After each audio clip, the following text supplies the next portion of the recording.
So we can get started here, I guess. I'll call the meeting to order and ask Amy if there are any people who would like to make a public comment about items on the closed session. I have no raised hands at the moment. In that case, we will recess to closed session and we will be back at 5 o'clock. Thank you all.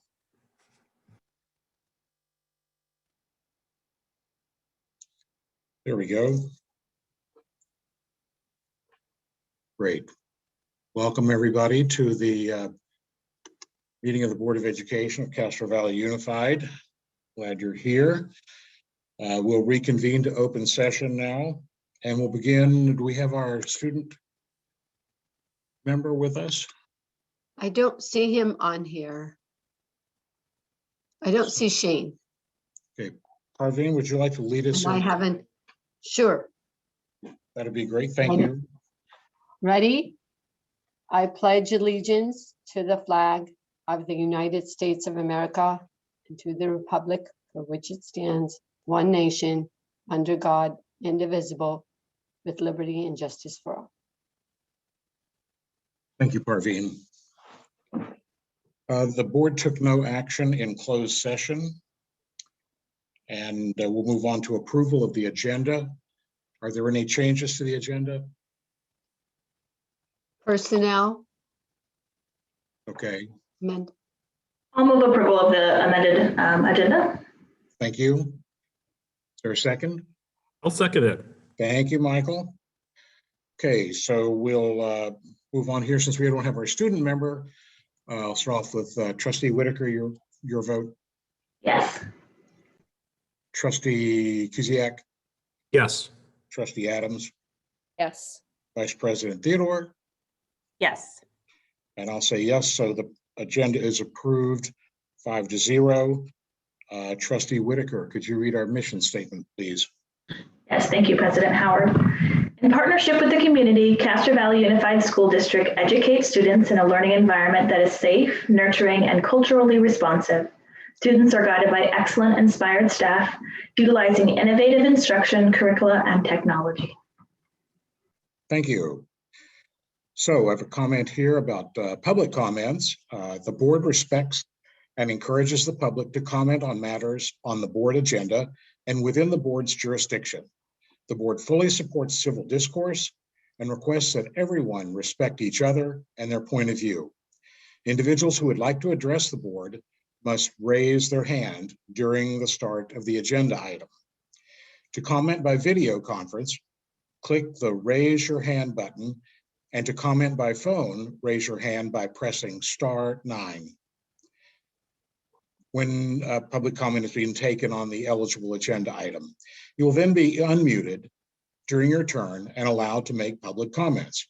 After the allotted time, you will then be remuted. Individual speakers are asked to limit their comments to no more than 3 minutes. There are up to 30 minutes of public comment allowed on each agenda item. With board consensus, the president may increase or decrease the time allowed. This meeting is being recorded to prepare the official minutes. We don't have a student board member, so I guess we do not have his report. So we'll move on to item 5. The school report, and we welcome Castro Valley High School with us tonight. Welcome, Principal Torpy. Yeah, welcome, Mr. Torpy. We're excited to have you here, and we'll turn it over to Castro Valley High School. Well, thank you very much. Thank you, Superintendent Amati. Thank you, President Howard, trustees. It's such a pleasure to be here.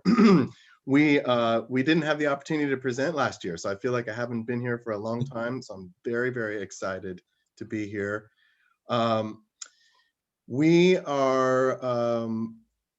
It's been an incredible time at Castro Valley High School. We've had distance learning. We've had, so many incredible things happen. And what I want to share with you tonight is, next slide, please.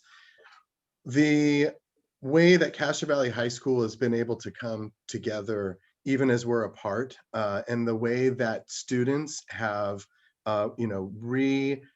they've doubled down on being an active and vocal part of our school community. So the theme for tonight is student voice from a distance. And, just to start off with, this is actually a emoji that a student made for me with the bow tie. So it meant a lot to me. They haven't forgotten us. One of the greatest challenges for us as educators is when we have students in front of us, we know how to connect with them, we know how to engage them and challenge them and build those relationships. And when they're not in front of us, that's just been an incredible challenge. And the school has really risen to that. There was an incredible amount of work done over the summer to support the social emotional learning of students. People from so many different disciplines, students got involved, and we'll get to that in a little bit. But what has been really, really profound is that the students themselves have really stepped up in every way to not only be valuable parts of the community and vocal members of the community, but also kind of leading us adults. And it's been humbling and it's been rewarding. And the first group, next slide, please, that I want to start off with is the Castro Valley High School Student Site Council. So the school site council is composed of staff members, parents, and at the high school level, we bring in students. And for the last couple of years, the student leadership has been profound. Last year, they started the Path to Unity. And this year, when in our meetings, they discussed how, the challenges that we were facing as a school. So they put together a survey, and these were the students, mind you, Emily and Maiden. They put together a survey, they sent it out to the community, students and staff, over 1,700 responses from students, collected the information, put it together in a report, and then shared it out with the school community. And what was really, fantastic was, that some of that survey information was what we used to adopt some changes to our schedule that students were requesting and staff were requesting. It was information that the school site council used to make recommendations for every stakeholder. It was information in the survey that provided feedback for students, for families, for staff. And so this is, an excellent example of the students really being an integral part of our mission and how we're achieving connection with students. Next slide, please. The next group is the Women of Color for Change. And so, there was a little bit of concern at the beginning of the year, like what's going to happen to our clubs? Are they going to be able to connect? Are they going to be able to activate? And they did, and they have, risen to the challenge, an immense challenge. So Women of Color for Change is just an example of one of our clubs that has continued to be active. Next slide, please. Ayana Pillay, the president, wasn't able to be here and graciously allowed me the opportunity to talk about what they've done, but they have their members learn about important women of color in history at every meeting. They've reached out to Governor Newsom multiple times to explain their position and advocate for their position. And then one of our upcoming closed Trojan Times, they're going to work with the district attorney, Nancy O'Malley, on a presentation to help educate our school community on the dangers of human trafficking and how that's affecting people in Alameda County. So, again, what we have is the students are really setting the agenda and helping us respond to what they want to know, what they want to learn, how they want to be connected. We have many, many clubs that are operating, over 60. But this is, just another example of how the pandemic has not stopped students' ability to connect. Next slide, please. So these are just some examples of some of the work that the Women of Color for Change Club has done, and they're going to continue to do. I may have, hopefully some of our guest speakers will be popping in here shortly to join us, but I may have not gotten them signed on in time. So the next slide, if they do get here, I will be able to introduce them. Another example is Circle Time. And so Circle Time, and Christian Decano and Rachel Lynn will ideally be joining us soon. But so there are a couple of students who saw the need that the younger students were having. And so they saw that like high school students are struggling with distance learning. What must it be like to be younger? And they put together a group. It's all volunteer, all high school students, and they set up these meetings with elementary age students, and they have organized activities. They have had Halloween activities, art activities, really focusing on how best to connect with students. Next slide, please. So this is the organizers, all Castro Valley High School students, and all volunteering their time and doing incredible work. Next slide, please. So they've been creating a safe and positive online environment to help elementary school age children. And for me, one of the most powerful aspects of Circle Time's work is that it is founded in this incredible sense of empathy and care that the high school students have for the situation that the young students are in. And one of the things I would say is that, as a community, this is what our young people are doing, then I think the Castro Valley community is doing a pretty excellent job. Next slide, please. CV Tutors is another example. So this CV Tutors actually started in April of last year. And next slide, please. And this is a group of high school students who is working with the elementary age and middle school students. So they have brought in so this is just the group that started it. They've brought in dozens of high school age students from Castro Valley High School who are providing academic tutoring and academic support. Both Circle Time and CV Tutors are free of charge. So, I mean, it's true community service and volunteer work. Next slide, please. So they have some action shots of them helping the students, and then some data on their representation. Next slide, please. So the Trojan time, hopefully the board is familiar, it's our RTI time. And when we were in person, we had Trojan time met a couple of times a week. And it was an opportunity to, basically address student need on so many different levels, academically, individually, small group, social emotional learning. And so when we moved to distance learning, we really had to figure out how's Trojan time going to work. And we definitely have been utilizing it for the social emotional learning, and as well as in the form of closed Trojan time, which is basically everybody kind of has a homeroom and all the students go there and we do school-wide lessons.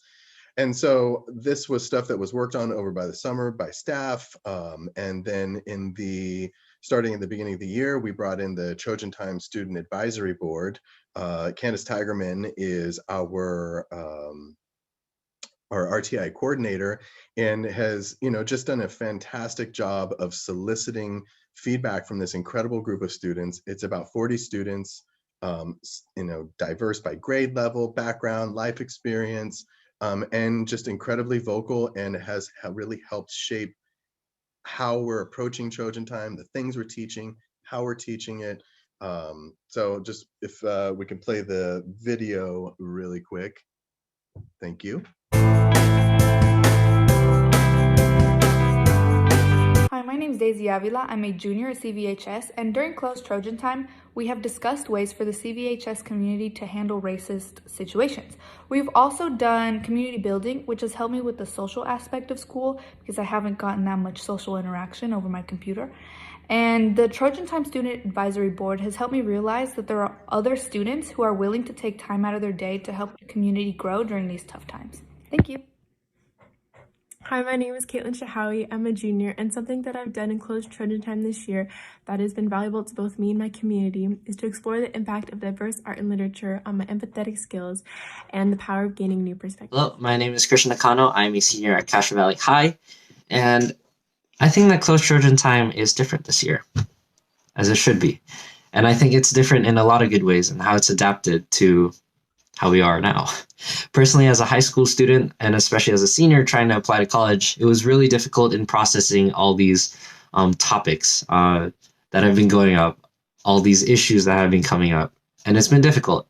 And I believe that the people behind these lessons in closed Trojan Time have done a great deal in helping people like me try and process this information and along the way become a better human being, like keeping track of my microaggressions and my racial bias. And I really appreciate that because it has not only helped me in encouraging me in educating myself, but has also helped me in improving my communication with other students about these sensitive and important topics. So thank you. My name is Heidi Chen, and I'm currently a freshman at Castro Valley High School. At our last Trojan Time Student Advisory Board meeting, we discussed and voted on the words behind our Trojan Stand. It shows for what we stand for as a school and a community.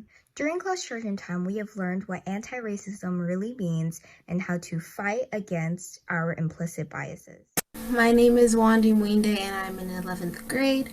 So far during closed Trojan Times, we have learned about ways to be active in social justice, updates and information on our school, and just ways to keep ourselves going during this hard time in distance learning.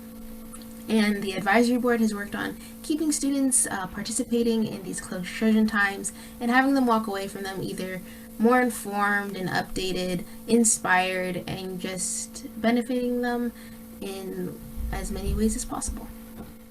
Hi, my name is Alexi Kuma, and I am currently a senior at Castro Valley High School, and I am currently on the Trojan Time Student Advisory Board. During our board meetings, we discuss important issues that we don't feel are incorporated into our regular classes enough. Every Wednesday during closed Trojan Time, we get to see our discussions put into lessons and topics for the entire school.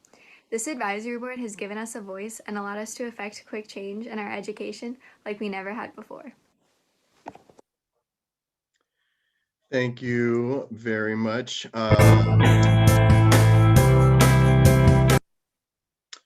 So before we get into the Chinese Culture Club, I want to ask Ms. Tigerman if she would like to say a few words about the Trojan Time Student Advisory Committee.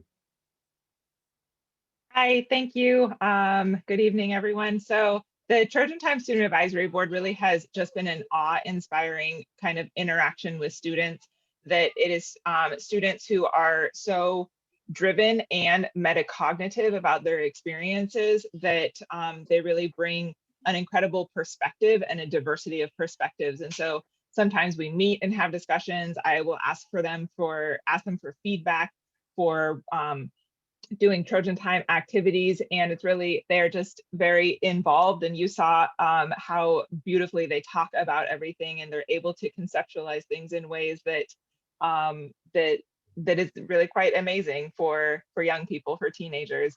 And I think maybe their prefrontal cortexes are developed beyond what we can see from other people their age sometimes. But they're really just an incredible group of students that I feel very lucky to work with. Thank you, Ms. Tigerman. Also, before we move on, I want to ask for the board's forgiveness. I messed up with my students and gave them the wrong time, and they're here. So I would really like to invite Christian Decano and Rachel Lynn to say a few words about Circle Time and CV Tutors. Christian, Rachel? Hi. Yeah, good afternoon. So will I be presenting on my slides? What have you covered, Mr. Thorpe? Oh, I covered just about everything. So maybe if just talk a little bit about maybe how it got started and what your favorite part of what you're doing is.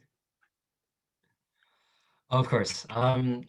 So Circle Time is a little connected to CV2 in a way as a virtual tutor in the past summer of the pandemic. And so I tutor kids grades 1 through 5 motivation. These students, these young students, some of them were lonely, and they were obviously affected by, you know, all the social distancing and especially the loss of school, not being able to see their friends. And, you know, as a senior who kind of lost his year, I related to that. So after some conversations with my students, I went up to Rachel, who is also one of the founders of CV Tutors, also one of the co-founders of Circle Time, to help start this youth group to bring them together. And so far, it's been really fun. Actually, last week we built pillow forts and had some creative storytelling with the kids, and it was really fun. They got to interact with each other, and that's probably one of my favorite parts of it, is when, you know, they start to actually interact with each other and start talking like, "Oh, do you play that video game? Oh, I play that too. I played that last year." That was really, like, some of those conversations are really nice and close to my heart. And so, yeah. Thank you, Christian. Rachel, do you want to say anything about Circle Time or Yeah. about CV Tutors? I can talk a little about CV Tutors. I think Christian basically said why CV Tutors and Circle Time came to be, because of our desire to help. And one of my favorite part of being an organizer and tutor at CV Tutors is just seeing the kids, like their parents' response, saying that how much we have as an organization helped with their kids' need during the pandemic, especially during distance learning, how we have like covered some of the knowledge that they were unable to understand in class, and how I think that seeing those responses really made everything I did like worthwhile. Thank you, Rachel. Both of everything you guys are doing is incredibly inspiring, and apologize for messing up the time, but I'm glad you made it. Thank you for being here. So next, I would like to invite Cecilia Lin and Ashley Huang to talk a little bit about the Chinese Culture Club's work this year. I want to say I'm very excited that this year we've had our first ever Lunar CVHS Lunar New Year celebration, and something that is pretty important to me. And I'm just happy. I mean, the students have just done an incredible job. So Ashley, Cecilia? Hi, I'm Cecilia, and I'm the president of the Chinese Culture Club. Hi, I'm Ashley, and I'm the vice president. And we are glad to meet you all and talk about the work of a club. So our club's goal is to promote and educate our peers about Chinese culture. And also we want to thank Ms. Sun, who is our club advisor. She's not here today, but she has provided many insightful thoughts to help our club grow. And for the Lunar New Year celebration this year, we decorated the office with lanterns and a dragon, which you will see in the video. The Dragon Project incorporates New Year resolutions of CVHS students, and the New Year resolution are printed on the dragon scales. We hope to share this New Year atmosphere with our peers and staff. And also by doing this, we also hope to create a safe place for Asian Pacific Islander students. And we hope that you enjoyed this video.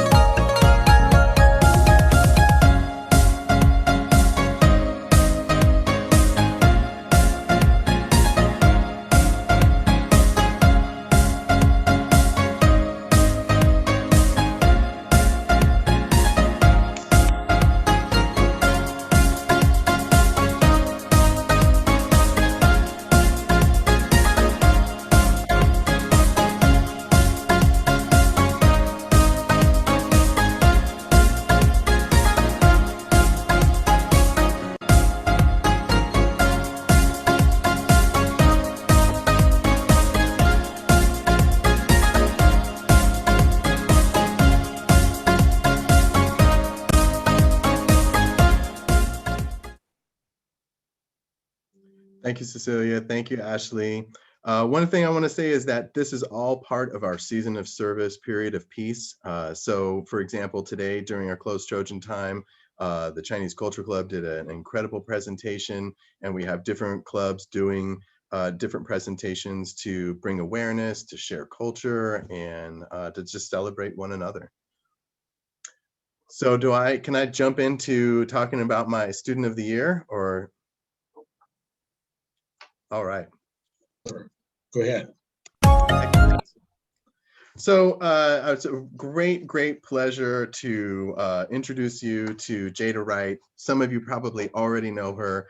Jada Wright is a model student and a fantastic human being. Her 4 years at Castro Valley High School have been marked with exceptional levels of engagement and a willingness to learn in a deep and meaningful fashion. This eagerness to engage can be seen when she enters her classes every day prepared and ready to start learning. This is continued during distance learning.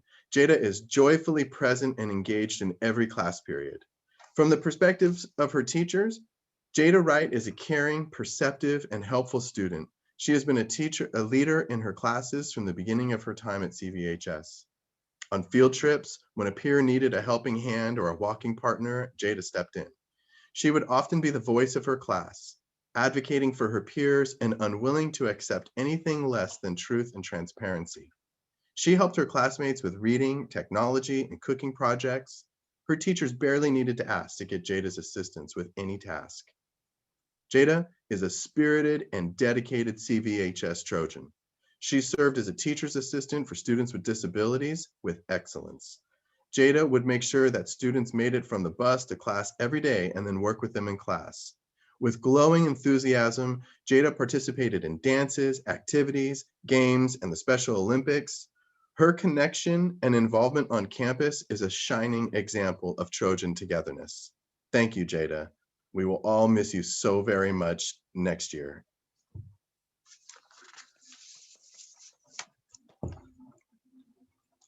I love celebrating students, but I can't wait till we can do this in person again. And next is our Parent Volunteer of the Year, Mrs. Rachel Seranian. She is the president of the CVHS Parent Teacher Student Association. Ms. Seranian has been an outstanding parent volunteer and partner at Castro Valley High School. For the last 4 years, Mrs. Seranian has tirelessly given her time and her support to our school. As the president of the CVHS Parent Teacher Association, Mrs. Seranian has led an incredible force of parent volunteers for the last 4 years. The PTSA has always been an incredible support to the school, from staff appreciation to help with walkthrough registration. Mrs. Seranian continued this support and helped foster a new sense of advocacy for our school community. Under her leadership, the PTSA partnered with Castro Valley Adult and Career Education and the CVHS Wellness Center to broaden the scope of our parent education efforts and help make it particularly relevant to CVHS families. Ms. Seranian has supported the PTSA's embrace of communication using social media and Parent Square for students and families. Aside from her leadership and vision, Ms. Seranian has also given so much of her precious time, helping with homecoming floats, spaghetti nights, and day-long shifts at walkthrough registration. And what's even more remarkable for me is that during the pandemic, Ms. Seranian has continued to support us. She has reached out for new ways to bring us together. Castro Valley High School has benefited greatly from her efforts, her time, and her care. Ms. Seranian and Trojan Togetherness, we thank you so very, very much. I would like to take a quick moment to introduce the CVHS administrative team. If you're out there, say your name and say hello. There's Mrs. Luna. Hello, everyone. Nice to see you all. Hi, I'm Tracy Fields. Hello. You can see me. Assistant principal. Mr. Baker. Hi, I'm Kevin Baker. Very happy to join you tonight. And Mr. Fortenberry couldn't be here with us tonight, but he would definitely be bringing us home right now. So I want to thank all of you for sharing this evening with us, and special thank you to Ashley, Cecilia, Rachel, and Christian for being here. Well, thank you very much for the presentation. We're always happy to hear what's going on over at Castro Valley High School. I think we'll take some board comments now on this. Lavender, did you want to say something? You know, Castro Valley High School has a special place in my heart because of Nick, and I remember being in 607 and spending multiple hours, even though I didn't work there. So, you know, it's a hard place with 3,000 students, right? Trying to find your way, and think about it, 60 clubs. Like, there's something for everyone. and to see how the community has evolved to create something for everyone, especially in the middle of a global pandemic, creating that togetherness, like what you said, student voice from a distance. And you said it, Blaine, togetherness. And you can see it weave within every presentation that you gave today. And I have to say, want to thank Rachel and Christian, Ashley, and Cecilia for coming and presenting today. I want to congratulate Jada, congratulate Rachel. I swear I see you everywhere. And I want to give a special thanks to Dr. Tracy Fields. And I'm so happy to see Gabriel Tramble come back and present last night at the CVHS Black History Month celebration. So thank you so much for inviting us. That was a wonderful conversation. And just, you know, thank you for everything that you and staff are doing to support our kids through this tough time.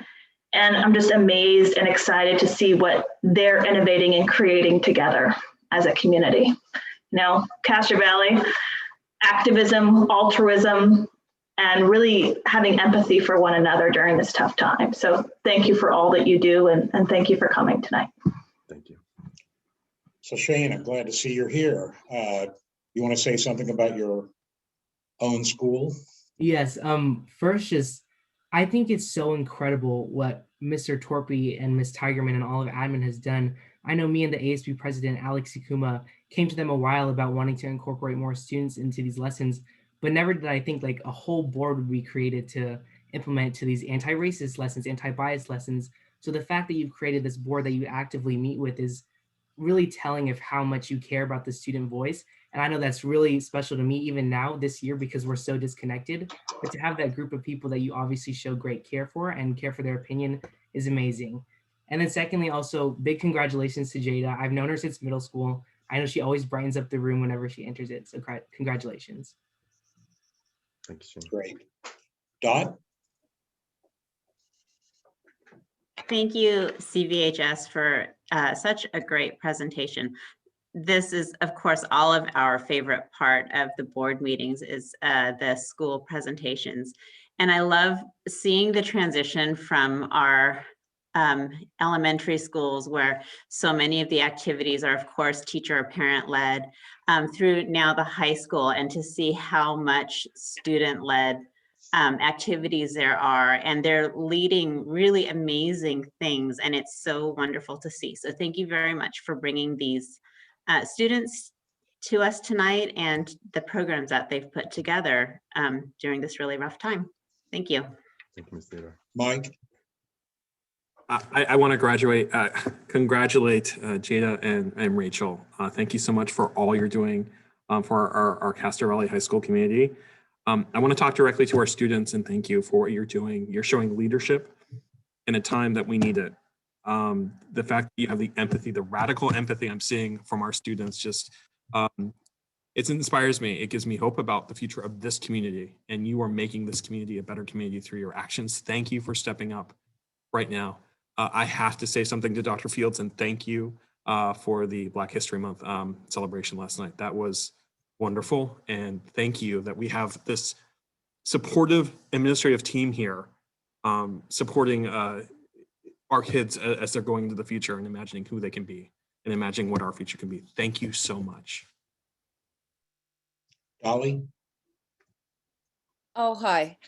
Castro Valley High is like our schools are the heart and soul of Castro Valley, and Castro Valley High is the soul, the inner soul. It is so great to see Castro Valley High. I know my own daughter really loved her 4 years at Castro Valley High and has all kinds of great memories from being at CVHS. A few of you here, Ms. Tracy Fields and Mr. Blaine Torpy, have known me before when we were all when we were teachers. So it is really great to see you guys, you know, in admin and doing a really wonderful job. You guys are really great at what you do. And I'd like a few of you that I don't know, like Bridget Luna, you know, I would like to know better. Okay. I could tell from your presentation, wonderful presentation, that you're doing what the kids need now, which is trying to connect and diversify. And you know, so great job, CVHS. Thank you, Ms. Parveen, do you want to say something? Yes. I mean, I'm just always so impressed by what happens in our schools, and Castro Valley High School is just amazing. You know, all these different clubs. I actually met with Christian last week and we had a really great conversation. I'm inviting him to come with his group to our Parent Leadership Council, because our elementary families need to hear about it so that we can advertise the program. So I'm really excited to see that. But just all of the things that the students are doing, for example, the Women of Color for Change, working with our district attorney to present on a very, very important topic. And our Black Student Union has always impressed me last year and the year before, as well as this year, with the programs they bring to all of us to help us understand and educate. I think that this is why it is so important to have advisory boards, advisory committees for our administrators and for myself, as students really are the ones who should be telling us what they need. I actually, during last weekend or 2 weekends ago, actually, it was the Sundance Festival, and there was a film about high school, Oakland High. They videotaped them for an entire year. It really covered so much. And I loved what I heard from one of the student leaders there, which is what reminds me of our kids, is she said, we need, you know, if you want to know what we need, ask us. And she basically said, it's about not just being on the menu, but having a seat at the table. This was an 18-year-old girl who said that. I mean, I want to write that and make a poster of it. So I want to also say that really the teachers at Castro Valley High School and the staff at Castro Valley High School, you will get to hear from Ms. Tigerman later on. I mean, it's the work that goes on, the collaboration is what really brings all of this about. I want to thank Mr. Torpy and the admin team, solid team, working so hard to support kids. And last but not least, I want to congratulate Jada. Jada, you're actually modeling what the definition of leadership is. Leadership really means stepping in and stepping forward. And that's what you're doing. Congratulations, we're so proud of you. And then Mrs. Sayranian, I just wonder what she's going to do now that it's been 4 years with all the free time she's going to have, because she's probably spent thousands and thousands of hours supporting all of the students in Castro Valley and all of us. So thank you so much. Great presentation, as always. Thank you. Well, I'll just quickly say that it is pretty amazing what all the students are doing over there. And I had the opportunity to interact directly with the Women of Color for Change, excuse me, through the Rotary Club. And that looks like an exciting collaboration there as well. It's pretty amazing what they're doing. So congratulations to all of you, in particular to Jada and Rachel. So thanks to all of you. Thank you, Mr. Torpy, for a great presentation. Thank you, Mr. Howard. Thank you for having us. It was a pleasure to be here. And of course, thank you to our students. They do all the hard work. I have all the fun. We're always happy to have you. Thanks. So we'll move on now to the next item, and we welcome our other special guest tonight, the Castro Valley Educational Foundation. And I assume that means that we have Suresh with us, maybe. So actually, Superintendent Amati is going to be presenting the. I'm going to be presenting the slide. They have sent us the slide. So let's go to the presentation. Just 1 second. Thank you. Let me move this over. First of all, I really want to begin by thanking Castro Valley Education Foundation for all of the work that they constantly do to support our students, you know, from raising funds to support programs to just, you know, the scholarship that they really support kids with, at the end of the year for our seniors. But tonight we're presenting, I want to share with you what they have done, what grants they have actually provided to our teachers and our school district. If you look at the slide in 2015, we just have about 5 years here of just the dollar amounts each year that have been set aside to give as grants for teachers and staff to do innovative things. So this year, they really did focus a lot on innovation. And we didn't have as many grants this year. CVSEF did not receive as many grants, but the ones that they received were wonderful and innovative. So every year they look at, what projects they can support. So as you see here, to this year, $12,000, and these are the names of the innovative grants that they have awarded. Castro Valley High School, Rinda Bartley. I actually got to see the grants, and I have to say I'm so impressed. For example, Drums for the Wellness Center. At Castro Valley High School, Mr. Molson with flooring and shed for outdoor weight room. And at Canyon, at at Castro Valley High School. So these are the grants that were given to our teachers to do wonderful work. If you notice at Canyon, it's about harmony, creating harmony. So I just want to thank CVEF for supporting our teachers and our students. And I encourage everyone to go to their website to get a lot of information on not just grants, but scholarships, and also coming up this year, hopefully, as we had a couple of years back, an event where everybody in the community can get involved with cycling. So that's the presentation. Thank you, CVEF. So, that showed 5 years of grant support. CVEF has actually been in existence for about 40 or so years. So you can multiply that by a considerable amount more in that they've donated every year. It's a terrific organization, and they've done a lot of great work in the community here and for our schools. Lavender? I sat on the subcommittee for 4 years. I'm no longer on it, but I just want to thank them for all the work that they do to support Castro Valley. In addition, they are managing the CVHS high school grant program, or scholarship program. So they're running through scholarships now, and everyone has till the end of the month to apply. So if students are out there, don't forget to apply to the CVEF scholarship website. But I just wanted to thank them for all the work that they do. They are a volunteer organization, so they volunteer their time to support students and the district. So thank you. Yeah, and I should also add that in addition to all of that, they have been very involved in the science talks with the science group.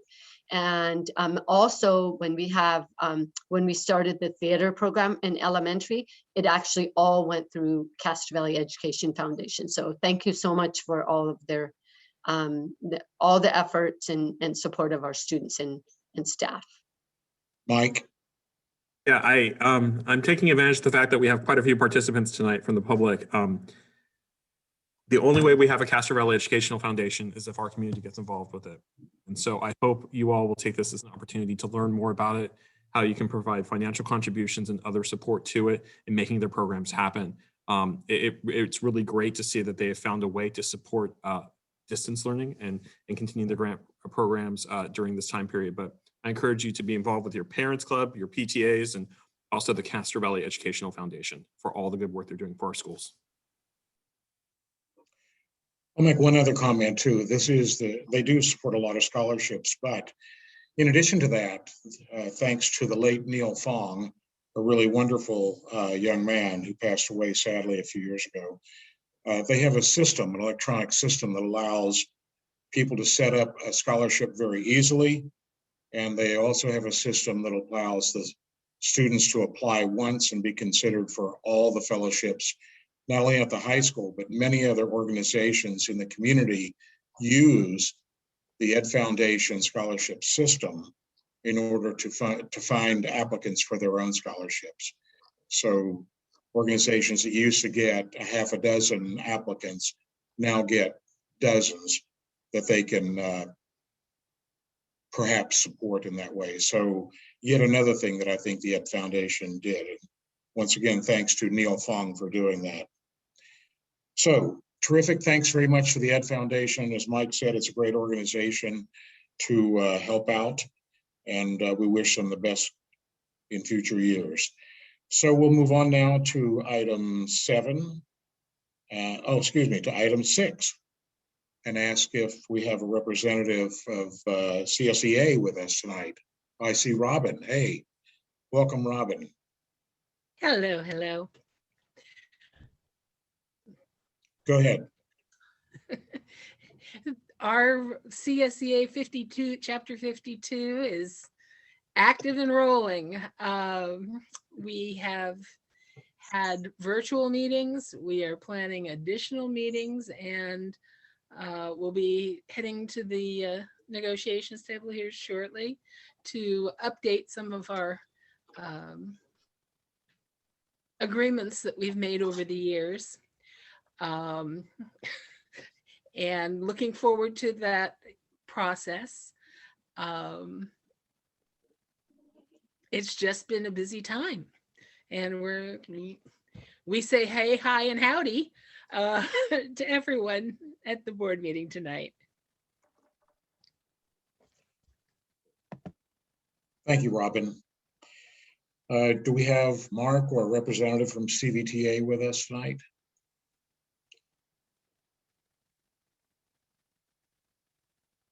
There he is. Welcome, Mark. Hi, guys. Good evening. So our members have continued to serve the community under the stress and uncertainty of current events. I am proud of my colleagues for continuing to provide positive leadership to the students we serve. Teachers are not exempt from experiencing the same trauma and sacrifice that the rest of our community is facing. We've had to miss walking our own children to their first day of kindergarten, and we've missed graduations, we've missed weddings, we've missed funerals, and other transformative events.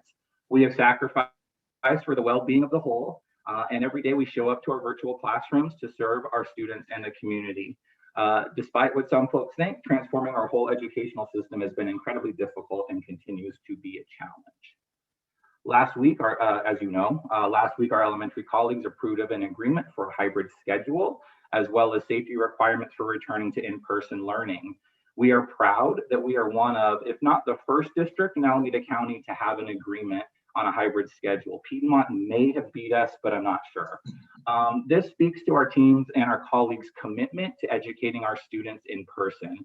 We put hours and hours of time into bargaining this because it is critical that we get it right. This agreement is a baseline, and we will continue to bargain with the district as new changes and challenges inevitably arise. I also want the board to understand that this agreement that we entered into relies like never before on trust. We are going to work directly with multiple students in enclosed spaces every day for hours.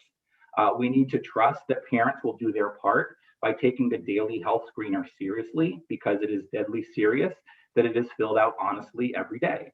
We need to trust that district management can effectively check to see that everyone on campus has filled out their forms and that they follow proper protocols when a student or staff member falls ill. We have to trust our management and community will do their part in ensuring our staff and students are not the victims of carelessness. It's also important to understand that when we do return, everything will not be back to normal. There will not be multi-class recess or in-person physical education where students learn teamwork. Students will not be doing the same group work activities that they would do during a normal year. All students' desks will be unidirectional, and some students will be behind plexiglass. There will be some Zoom meetings for certain classes still, and we are sacrificing all of these important things for safety. And it will take everyone being on the same page for this to work. One common theme over the past 12 months is that no one is an expert on how to truly contain this monster pandemic. Even the trust the science argument does not give a ton of reassurance. We trusted the science in March and April and wiped down groceries and didn't wear masks because the CDC said that masks do not prevent spread. That was from the CDC, the scientists that we should trust. Just last week, the director of the CDC said that schools can safely open without teachers getting vaccinated. And the next day, the White House would not commit to that position and corrected the record by saying that was her personal belief. How was that supposed to reassure our educators and community? We are forced to rely on the federal government for setting a political health policy, and we are still living with the consequences of severe mismanagement and the politicization of public health for the past year. Now, because teachers are rightly confused by conflicting information and worried about contracting a deadly respiratory disease, certain loud and angry voices are labeling their teachers, the teachers in their community, obstructionists. This is not our teachers' fault. It is not the district's fault or the board's fault or the community's fault. This is the reality. We have individuals who are frightened to return to in-person instruction without being vaccinated. We have individuals who believe that schools should have opened months ago. And we have individuals who believe that schools should not open until there is herd immunity. Who is right? Our agreement to open our elementary schools has great safety language. We have protocols that, if followed by the whole community, are the best around. Other locals are cutting and pasting our language into their proposals as they continue to bargain. Our team is proud of the safety language we have, and it is the best we can do without guaranteeing that every educator is vaccinated. We do not want to cut in front of our older members of society or other essential workers in receiving the vaccine, but it is discouraging when everyone is shouting that the priority is to open schools safely, and 12 months in, there is still no firm answer as to what that looks like. Thank you for your service to the community. I know that this has to weigh heavy. We are working on the secondary school agreements now and will, as always, listen to our educators so they can safely and effectively work with our students. Just today, we had 40 secondary teachers in specialized disciplines meet with management about how a hybrid schedule will impact their program and how best they can serve their students in a hybrid model. We are doing all of this because we want to work in person with our students who we miss so much and who have sacrificed so much. Thank you very much, guys. Have a good evening. Thank you, Mark. Amy, I'll ask if there are any public comments on items not on the agenda. I am not seeing any hands raised at the moment. Okay, in that case, we will take a short break and we will be back, let's say at 6 o'clock even. Thank you.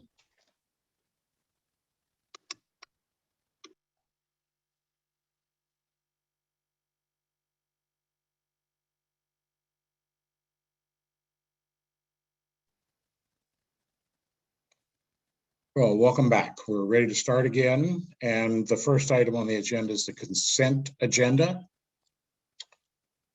Is there a motion on this, please? Move approval of the consent agenda. Thank you, Lavender. Is there a second? I'll second that. Thank you. Is there any further discussion or comment? Yes, Lavender. I just want to recognize the declaration for National Women's History Month in March. We celebrate things because we want to make sure that there's inclusivity, and every month is, women's history is our history. But I just want to recognize that we're doing that and thank all of you for doing that. It's a very good point. Are there any other questions or comments? Hearing none, we'll start the voting process here. Shane, your preferential vote? Yes. Lavender? Yes. Michael? Yes. Dolly? Yes. Dot? Yes. And my vote's yes, so the consent agenda is approved 5-0. Move on to item 10, letter A, our roadmap. Thank you, Parveen. Thank you. See, tonight, again, as we always do, I want to just give you a few updates. Next slide. Thank you, Amy. So as you see, the graph looks better and better each time, but we have to continue our vigilance because we've had, ups and downs since March, but things are looking positive, as you see on this page. Next. So we're below 25, but we're at 18.1 for adjusted case per day. And we need to get, hopefully soon down low enough to go into red, the red tier. Next slide. So right now, as you saw, cases are declining, but we have to continue to be vigilant. Schools are allowed to open 5 days after the county is in the red tier, but schools can also open in the purple tier with agreed MOU and the COVID safety plan that needs to be posted on the state website. For us, we're in a really good place. Our decision has been to open school 2 weeks after the county is in the red tier. And we have a phased reopening plan, transitional kindergarten and kindergarten first, then first and second, third through fifth, and then secondary school. Safety protocols, contact tracing, staff and student testing plans are all in place.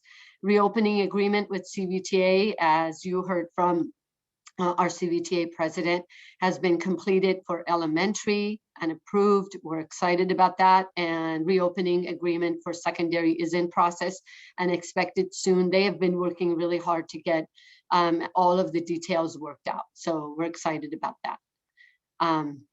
Next. Reopening plans were completed, as you know, our safety plan, and it's posted online. School specific ones are also posted online. Facilities, logistics, materials, they're all prepared for reopening. Training and information is being shared this month. Actually last month, I can't believe it, it's February already, and last month with elementary families. And information and training is planned for secondary. So if secondary families have not seen that yet, it's because we're not there yet. We're just trying to finish since they come next. We wanted to make sure that our elementary families have all the information they need, and the same thing will happen with secondary when we get closer. Next.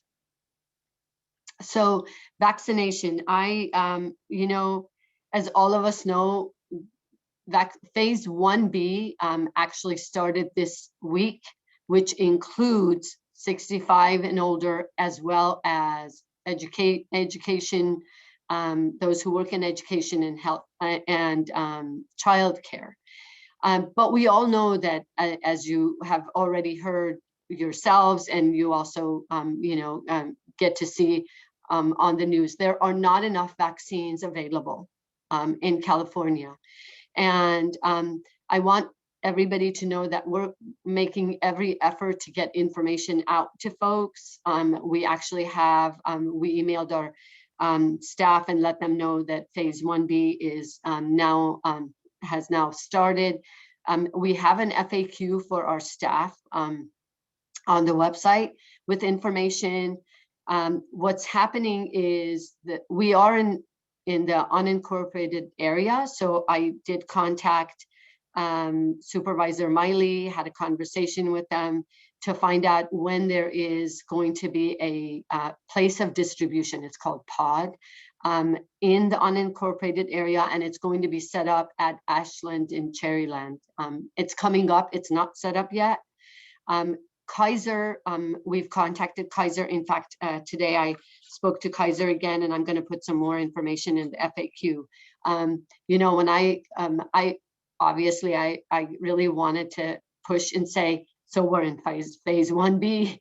When is this happening? Because the vast majority of our staff actually are Kaiser members. And what's happening is when they're going on to make appointments, it doesn't even allow you to make appointments yet, because again, they don't have enough vaccine. So when she sent what she sent back to me really kind of reminded me of the vast struggles we have with the vaccination. Still, we're moving along, but she was sharing that there are 8.5 million people in California that are now eligible, just in the groups that have been.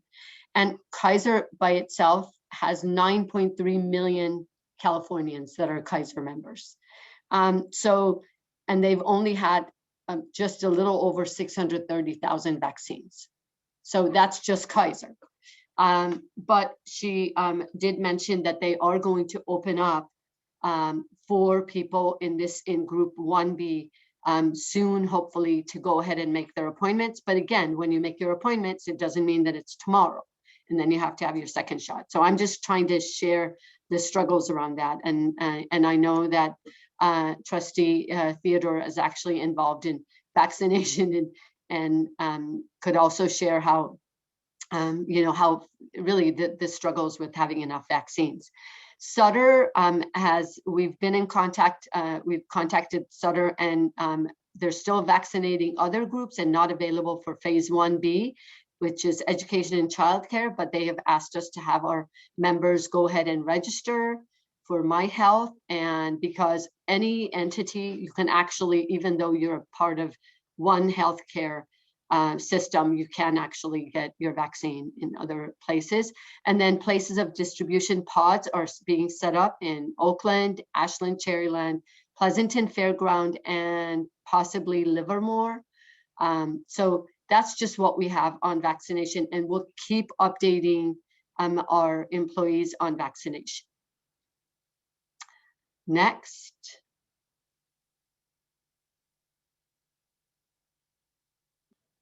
Was that the last slide I had? Yes, yes.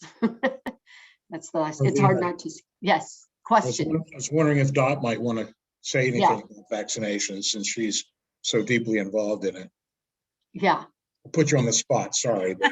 No, I'm happy, always happy to share what I know, because I know how desperately everyone wants to be vaccinated and have their communities vaccinated. So I will speak from my knowledge of what the county is doing.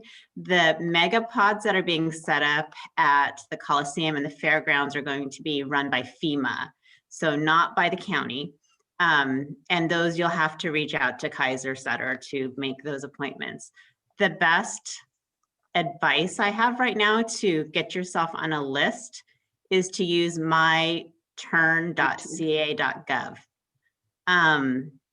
So yes, the county is rolling out several pods, the newest one at Fremont High School. The pods are, however, prioritizing people who live in zip codes in those neighborhoods who fall in the tiers that are being vaccinated. So you can reach out to 211, call 211. If you live in those priority zip codes, and you can find out the information about the priority zip codes on the Alameda County COVID vaccine website. Yeah. And that's the best thing to do right now, is just keep checking and seeing where the new pods are being set up. And I will always share what I know. Yeah, thank you so much. Yeah. And that's really what we're hearing. Just keep calling, go and put your name down, and then you'll, when it's our turn, we get it. And I have to say, as much as we want everybody to be vaccinated, to your point, Trustee Theodore, it's about who is really most at risk and people who are in marginalized communities. So they're actually looking at zip codes and setting it up that way. So we're working with the county and with the County Office of Education to see what we can do to support our employees. But at least we're just happy that we are in phase 1B, finally. Can I say one more thing? I know that there's going to be a lot more expansion of pods, because they've just told my whole team that they're expecting us to work 3 to 4 days a week in the pods. So I know there's going to be a lot more expansion, because they need the people power to staff them. So it's coming. It's coming, exactly. Yeah. And I think the biggest, really, all of these pods, we need vaccines for California, the biggest state. And that's really the push from the state to get more vaccines into people's hands. Because I know everybody wants to get vaccinated, and everybody wants to support vaccination, the healthcare providers, but it is where we are. So anyway, we're ready. Hopefully we'll go into red, and then we'll have our little ones back first. Very excited to see. As far as other school districts, I know today I spent time with the other Alameda County superintendents. Many are in the, just kind of have their plans. Some, I know, for example, San Ramon already opened. Pleasanton has the same plan as we have for 2 weeks after Red, and a couple of other places. Piedmont already opened. Today was their first day. So anyway, this is where we are. And if you have any questions, I'd be more than happy to respond. Michael? Thanks for the update. I think it's important that the public hears this. I know what can be confusing is that there's different levels of government, right, that are saying different things. Could you maybe speak to the state of Governor Newsom's plan? What's happening on the state level with regards to the response? Yeah, so the governor's plan is now with legislators. So it's going through legislation. And the governor's plan actually includes, that's where you can open in purple with an MOU and with having posted your COVID safety plan. We already have the COVID safety plan is included in our plan, so we have that.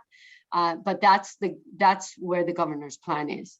Alameda County, also the places that have opened are actually opening under that plan. So San Ramon, Piedmont, that's where that is. Any other questions or comments?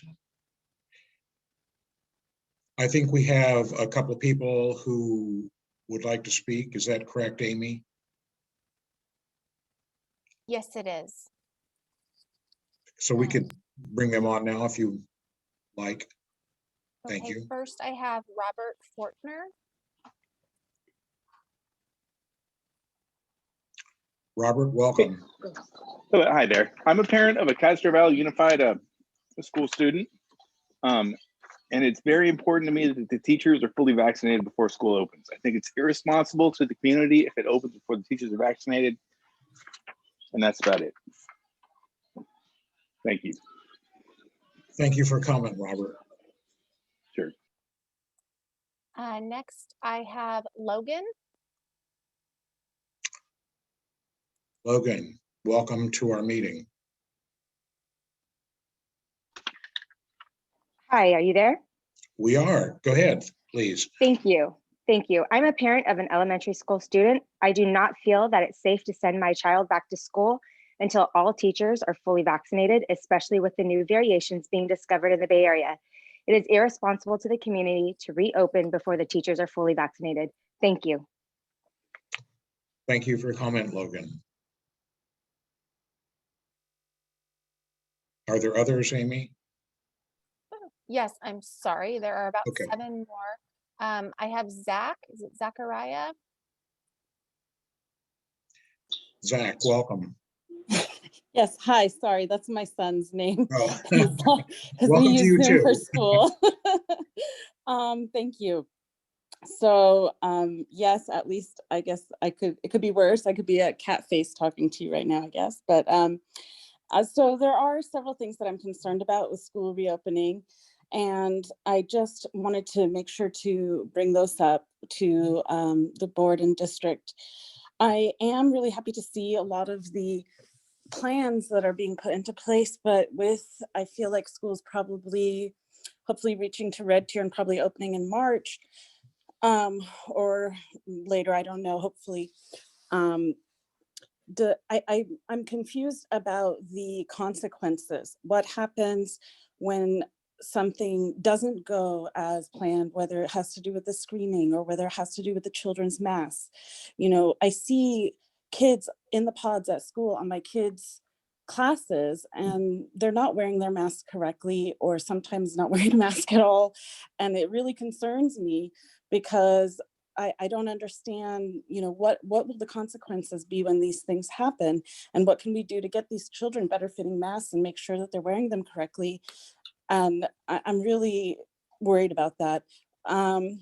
Also, in terms of the types of masks, there's been no guideline, and I know that some masks are actually more dangerous to wear than others. So I would really like to see more clarification on these things. I'm really concerned about the teachers getting vaccinated. especially since the tier is open now, I feel like it would be appropriate to wait until the teachers are vaccinated and the staff are vaccinated before opening the schools. I don't know what we can do to push to make that happen, but I think it should be a priority for the district. I'm glad to hear Superintendent Ahmadi talking about it. And I think that we should wait until that happens before we open the schools, because it sounds like it could happen soon. So we just need to make it a priority for the whole community. It's very important for our safety. Other than that, those are kind of my most important concerns. I also have other concerns, things like drop off and pick up. You know, I don't understand how the screenings are going to happen. I have a child in K-2, and I'm really worried. I can't, you know, all of our kids have been affected by everything that's happening. There's no way I can just push him out the door and let him walk in by himself. You know, the kids are nervous, understandably, and scared. And so most likely we'll have to walk them up. And I don't know how all of the social distancing will work. I don't know what to expect from the screening. I haven't seen any, I don't know if it's just me, but I'm pretty sure I haven't seen any video of an example of what will happen yet. And we've been asking for this since December. I want to see a video, a day in the life of a student. What should we expect? And I don't want to see it the week before school starts. I want to see it now so I can make decisions, you know, for my family in terms of, you know, what I need to do for their safety. Do I need to request to switch to online? Sorry to interrupt, but your time is up, so we need to move on to another person. So, but thank you very much for your comments. All right, Trustee Howard, I'm sorry, President Howard, just so you know, I have received some more. We now have 7 remaining. Just wanted to let you know. Layla is next. Okay.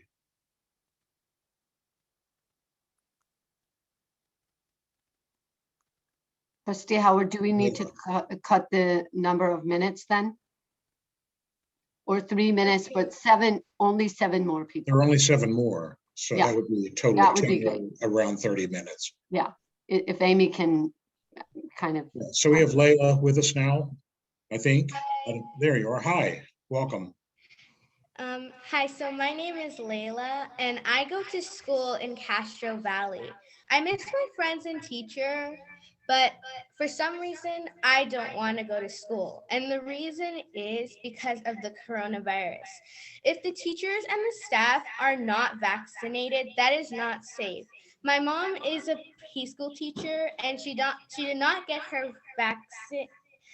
She did not get vaccinated yet, because like every day she risked her life trying to provide money and food for us.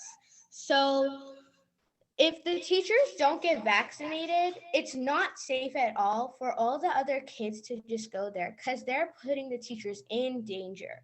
And also I'm scared is because I've seen multiple people, whenever I go on walks like with my mom, I would see so many people and I get really disappointed because they're not wearing masks and they're just chit-chatting, and it seems like they don't even want the coronavirus to go away. And so I've also seen a lot of kids without wearing masks, and that's not okay. You might want to follow the rules of the coronavirus if you want to stay safe. So I suggest before we go to school, all the teachers should get vaccinated so that it's safer for all the other kids to go.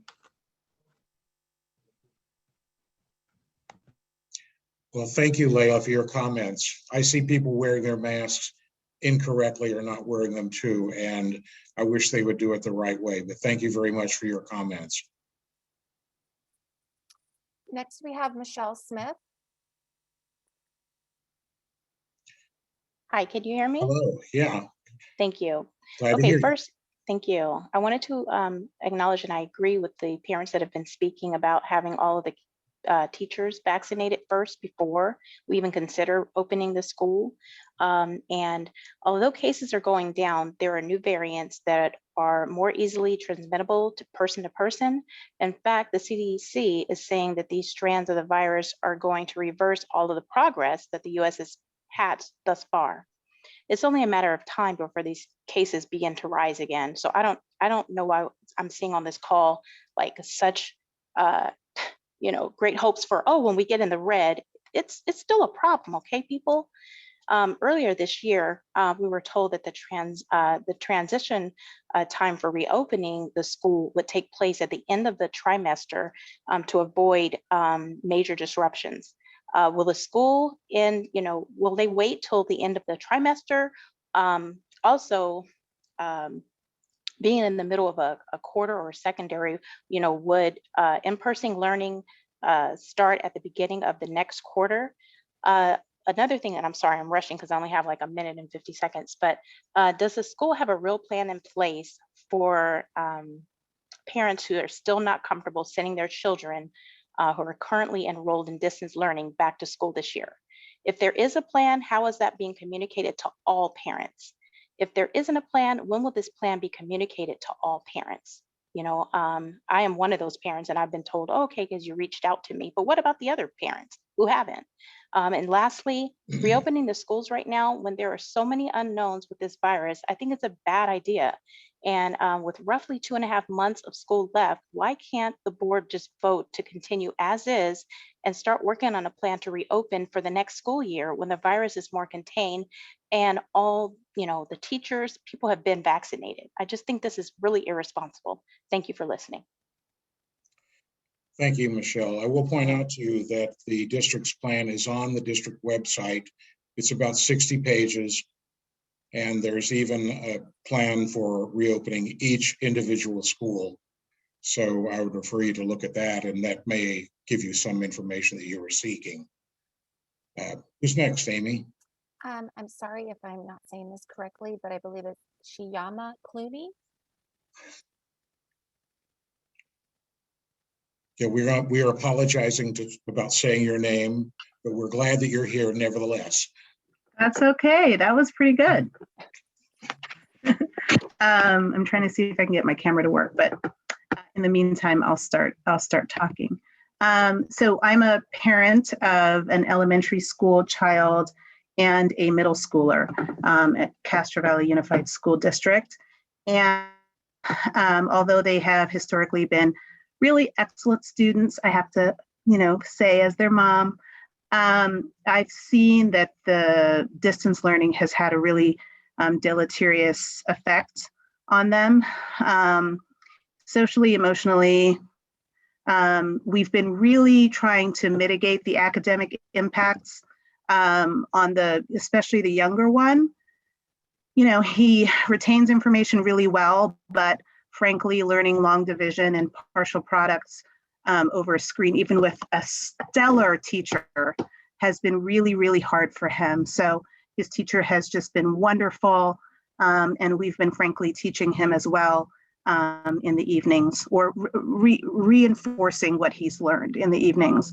But most importantly, I think it's extremely damaging to kids to be pulled out, in his case, in the 3rd grade, an extremely pivotal year when it comes to getting acclimated to school and sort of figuring out your niche, your rhythm, becoming more independent. It's been tragic, I think, to have him pulled out of school. And I understand also that it was necessary. So I'm really just expressing that I appreciate the fact that the teachers and the school board have come to an agreement to, when it's safer, when we're in the red tier, send kids back to school. And I know that the research shows that it can be done very safely. And I've said this before to the superintendent. I've also noticed that private schools have opened up months ago, that the school districts in the wealthier communities like Palo Alto and Marin and Piedmont have opened up. And that's not by accident. That's putting certain kids at a huge advantage, those with more means. I'm an African-American parent with 2 African-American boys, and it's extremely important to me that they get an exceptional education. I want to make sure when they go back to school that they are safe, that their teachers are safe, but I just want to commend this body for really putting thought and effort into getting these kids back in an environment in which they can develop appropriately and try to catch up for all of these months of extreme hardship. So thank you. Thank you for giving me a chance to share my thoughts. Thank you very much. And thank you and all the other parents for doing double duty in their own job and as parents and now as teachers. Next, we have Esther.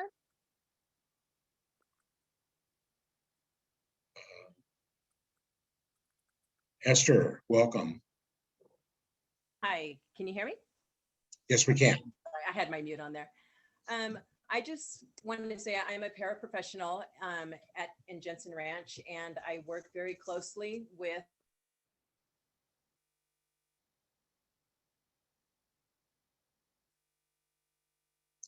I've suddenly lost you. Is it just me?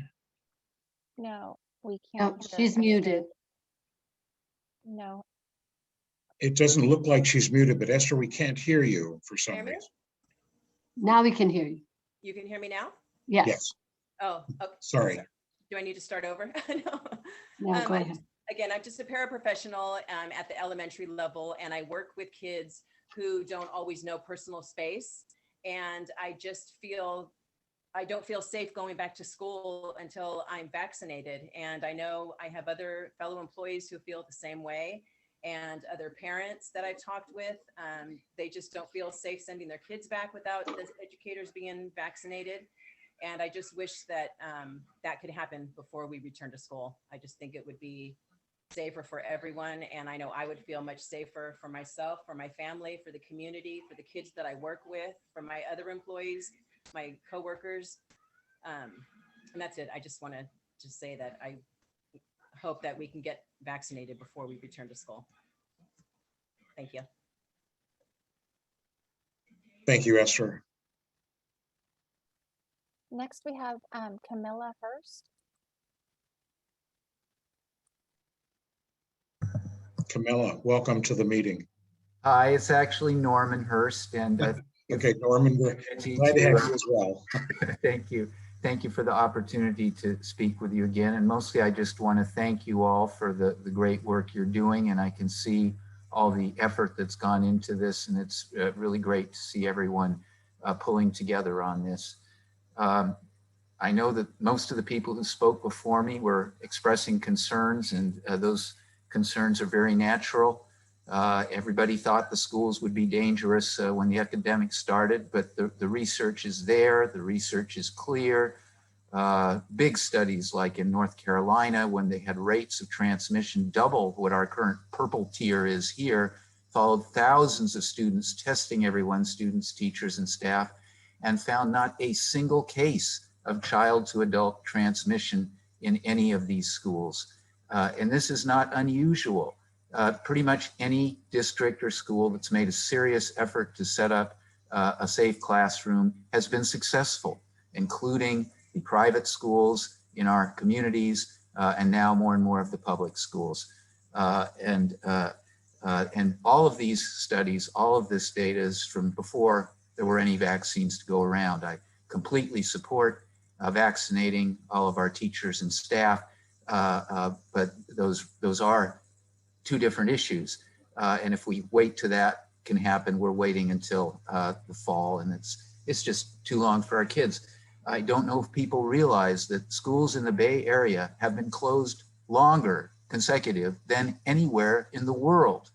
It's not like we're rushing back. Again, there's concern about the variants. Nobody knows what the future will be.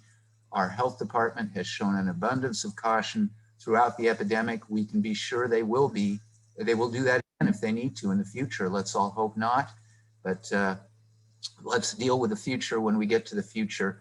Right now, we have an opportunity. We had a brief window in the fall, and maybe would have acted quicker if we knew it would be such a brief window. Let's hope this window is longer, but frankly, we're probably not going to get a better opportunity than is coming in the next few weeks. I personally would love to see us come back in purple now it's permitted, but I'm not asking everybody to renegotiate everything and rock the boat. Let's move ahead with the plan we have. There have been ample opportunities for parents who do not want their children back in the schools to take that choice. and that is certainly their right to do that. But there are many of us who do want our children back in school where they belong. Thank you very much. Thank you, Norman. Next we have is K period H period, just initials.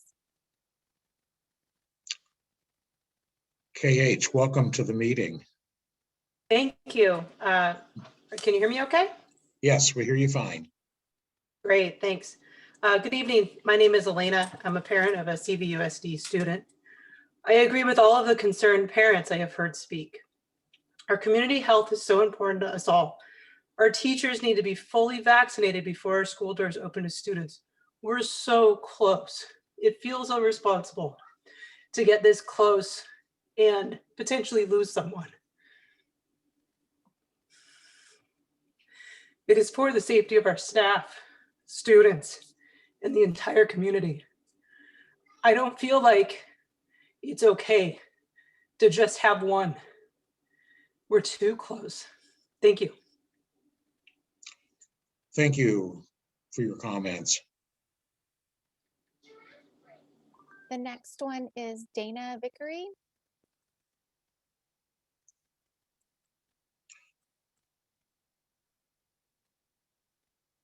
Dana. Yes, welcome, I'm here. Welcome to our meeting. Thank you. I am a teacher and also a parent of an 8th grader in Castro Valley. And I would just like to thank the board, the district, and CVTA for all of their efforts during this very challenging time. I know that none of these decisions have been easy, and it's been a grueling process. And I really appreciate the forward thinking and the systems that were put into place at the very beginning to set students up for success.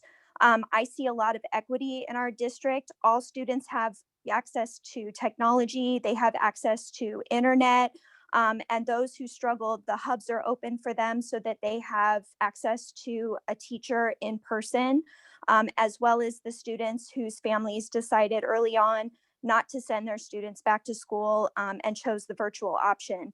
So I really appreciate all of that forward thought, as well as keeping students, staff, and families safe by continuing to do distance learning during this grueling pandemic. I would really like to just reiterate some of the comments that the president of the Castro Valley Teachers Association said, which were that when we return to school, this will not be business as usual. It will not be normal.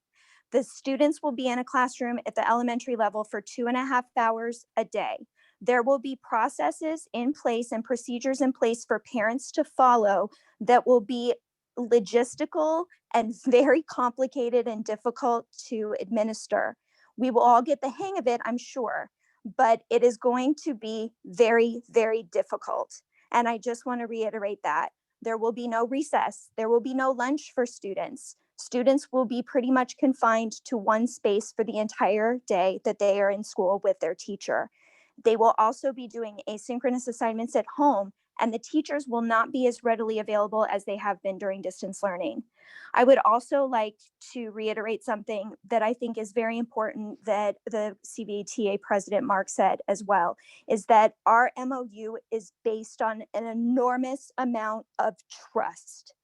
We are trusting not only our teachers, our district, our staff, and our faculty, but we are also trusting our parents and our families. We are putting an amazing amount of trust in them that they will act responsibly and take care of themselves and not travel. And I'd like to also remind everyone that we do have a spring break in the middle of April. And I hope that parents and everyone understands that by traveling outside of the state of California or traveling 150 miles outside of our town and then coming back to school and sending kids to school will put teachers and everyone at a huge risk. So we are putting a tremendous amount of trust in everyone in the entire community if and when we return to school. I would also just like to say that, and remind Castro Valley voters, a lot of the problems that we're seeing in public schools now are a result of lack of funding for years and years. Our ventilation systems, class size increases, a lot of the problems that were happening in public schools before have been highlighted during this pandemic. Please, please, please, in the future, if there is ever a bill Dana. or a measure on the ballot. Yeah, I'm sorry, you're well past your time. Sorry to interrupt you, but we appreciate your comments. And thank you for your work in the schools. Are there one or two more, I think, maybe? No, that was the last one for our That's the last one of 30-minute the time seven. limit. Yes. Okay, that's good. So Parveen, do you Yeah. you usually take notes on these things? I suspect you have some Yeah. things that you'd like to comment on. Yeah, I take notes. Thank you. I wanted to say that the plan has been on the website, and every single principal has sent information home for elementary. They have all made videos. Some of the videos right now talk about masking, washing hands, and then pretty soon other things. So our school, each of our schools are more ready than I want to say. I know I always brag about our school district, but honestly, the kind of work they have done to educate everybody. So if you're a parent and you haven't received things, please contact your principal, because they're all sent home to all parents.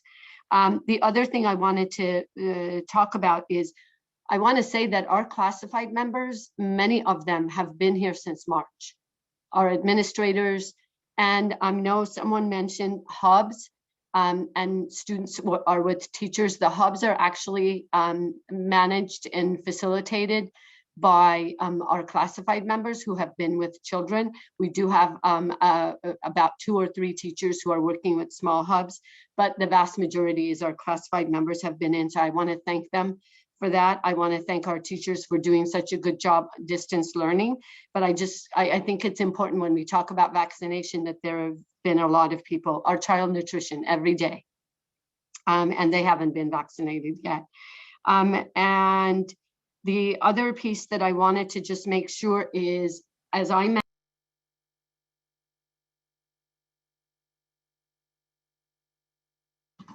Parveen, you're on mute, sorry. There are not enough vaccines in California. And when we talk about vaccinating everyone in phase B, that could take weeks and months. And that's why you have also heard from the governor about the difficulties that we're having in getting everyone vaccinated. So, and as far as making sure everyone is following rules, there are lots of things we have in place. Screeners that we have for students are actually pretty involved. It's all online. We will make sure to do everything we can. But I want to say, with anything, even in a normal year, there will be bumps on the road. But we have plans to address them as they come up.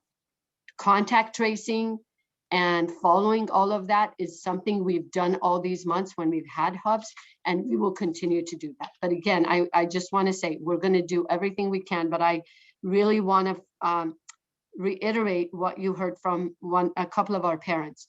Everyone needs to follow the rules to keep everyone safe. We all need to do our part.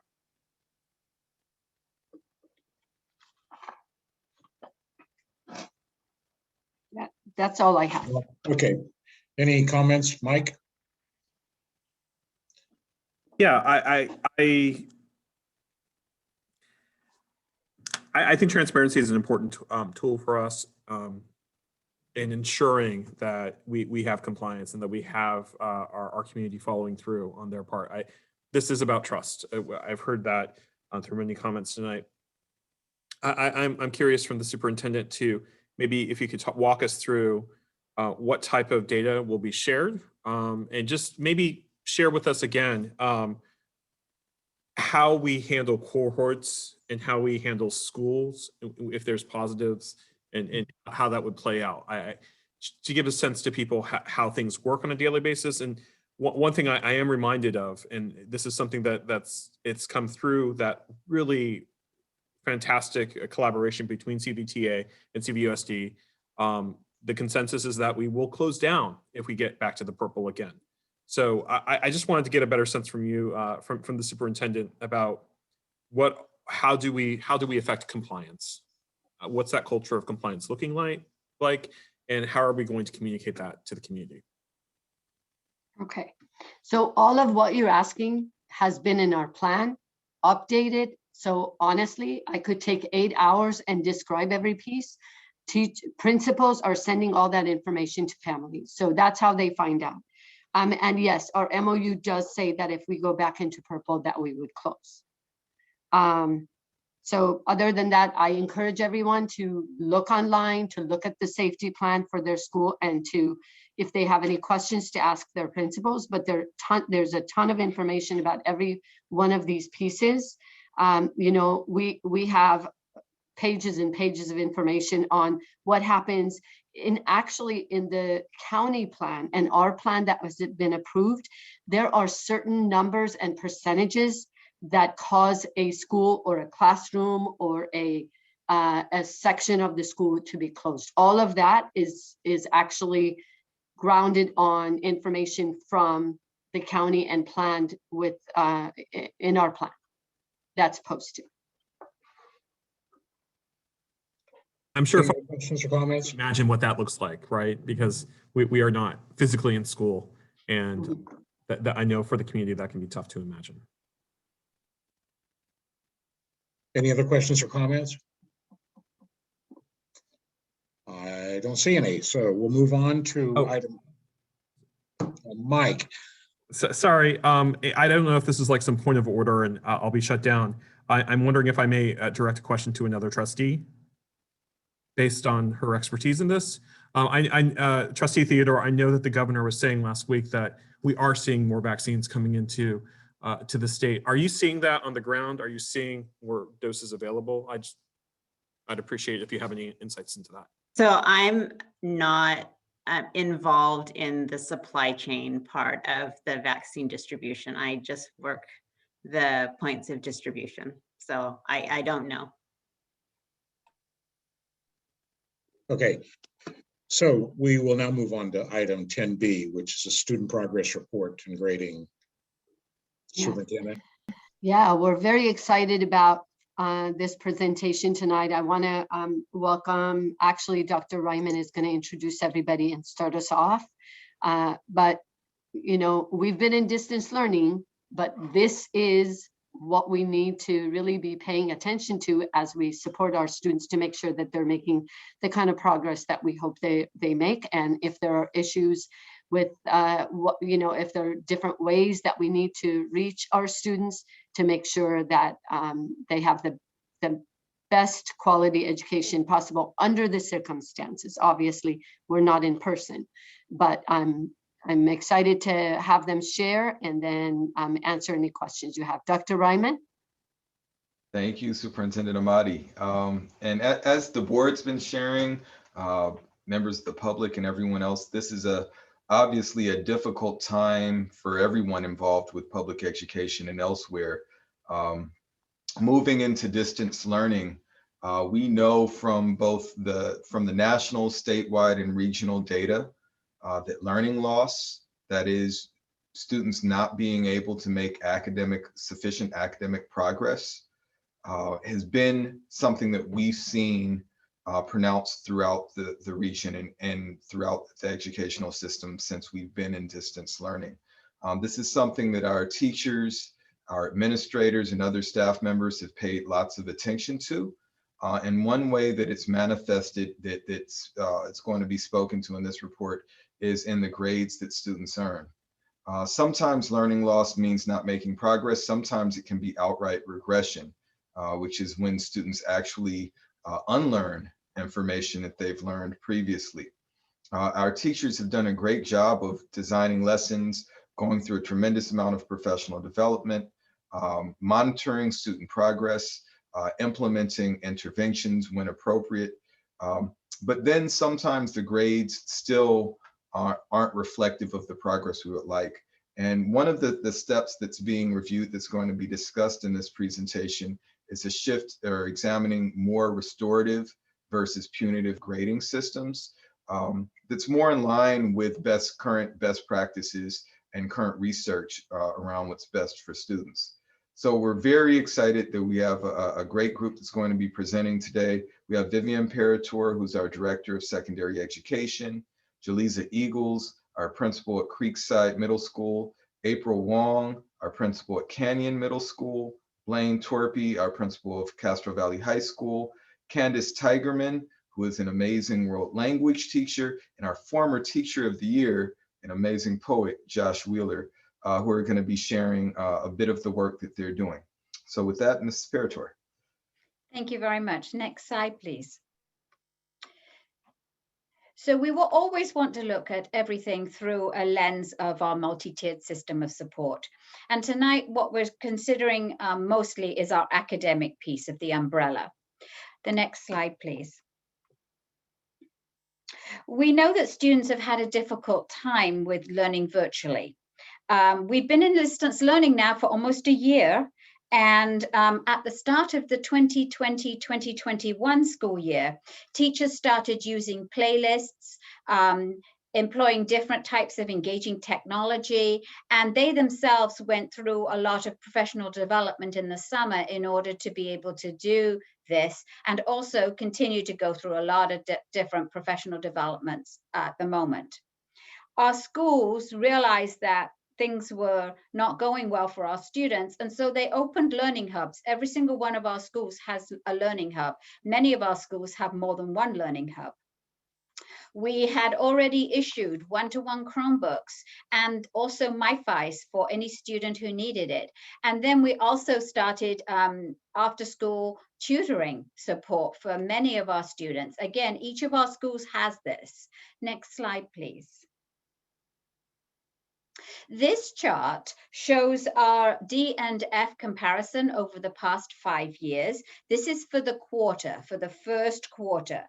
And you will see that the dark blue line, the dark blue column, is much taller than the other columns, and that is not a good thing. We see that we have doubled our Ds and Fs from the previous year in most cases. Next slide, please. This slide is the comparison for the last 5 years of the semester Ds and Fs. And mostly we have fewer Ds and Fs on the semester grades than we do on the quarter grades. And that is because of a lot of the mitigating things that were put in place in order to try to help kids to overcome these Ds and Fs. But still, there are a lot more Ds and Fs on the semester than we have had for a long time, as you can see. The next slide, please. This is not a CVUSD phenomenon. I meet with people in a similar position to me from all over the different districts in the county, and they are all seeing the same thing. In fact, this is a statewide phenomenon, that the Ds and Fs have increased, but also the As have increased. So what that means is that the opportunity gap has increased, which is not what we want. We call it an opportunity gap rather than an achievement gap, because an achievement gap really lays the blame on the student for not learning, whereas an opportunity gap implies that the students didn't have, or the situation that they were in did not facilitate their learning. So we changed calling it, across the board in education, we changed calling it an achievement gap to an opportunity gap. Our schools looked at this. They saw this data from the previous 2 charts that you saw, and they realized that this is not okay for our students. So they have been working in school-wide teams to look at their grading practices, because we don't want to penalize students because of the situation they're in right now. Distance learning is very difficult. Any of you who work in any kind of industry where you have Zoom meetings all day realize that there's a Zoom fatigue that goes on, and our students are in they're in virtual classrooms all day long. The next slide, please. So I'm going to introduce Mrs. Erica Amon, who is the principal of Redwood School, and she is going to take over the presentation at this point. Thank you. Thank you, Ms. Parator. I appreciate the opportunity to share what's going on at Redwood. So being the principal of the school's alternative education programs and schools has given me an amazing opportunity to work collaboratively with an incredible team of adults who is deeply committed to exploring alternative ways to support students. And we've actually had restorative practices in place for quite a long time. And this has additionally given us an opportunity to really explore what's working, what's not working, and what additional practices we can put in place. So regular practice for us at Redwood is to sit around the table every week and talk about students, what's happening, who's failing, why are they failing, and if they're failing, it's not their failure, it's our failure. It's our responsibility and our need to really look at our practices, and we talk about, well, who's having success and in what ways, and that's how all of these policies have been put into place. So at Redwood, we don't issue Fs. Fs are not a part of our grading scale. We've always issued partial credits for grades lower than 60% so that students receive credit for the work that they've done. Practices that have been in place for a long time is that late work has always been accepted. Test corrections are available. We have a weekly response to intervention period. We have an emphasis on in-class and synchronous work during distance learning. And then we've carved out time for every teacher every day to provide after-school individualized support for each class. Next slide, please. Some of the additional restorative measures that we've put into place through distance learning and as we explore our students' struggles have been that late work is accepted for all grading period and without penalty. We've really put an emphasis on work volume reduction and an assessment reduction to make the load manageable while sticking to our essential standards. Schedule change at the semester to increase synchronous time and decrease asynchronous time. We're already noticing that this has had a strong positive impact in student achievement as well as student engagement. We've also really put a large emphasis on increasing student and family outreach, again, through our after-school dedicated period.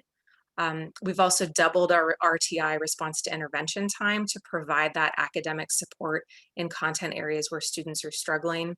And then we're constantly trying to think of additional ways for students to earn credits and increase their engagement both in and out of class. It's my pleasure to introduce Mr. Joshua Wheeler, who is an extraordinary teacher at Redwood and, again, Alameda County former Teacher of the Year, to share his pilot program. Mr. Wheeler? Yeah, good evening, everyone. Thank you. I'm just gonna go to slide 9. This is my pilot program. I'm working on this this term. At the beginning of this term, I started a no-zero gradebook. Every assignment is given a 3 automatically for a 10-point assignment and a 1.5 for a 5-point assignment. And the reason it's not a 5 and half, it's just based on my own percentages. But they can see that there is a market for every assignment. It's adjusted on a partial credit scale.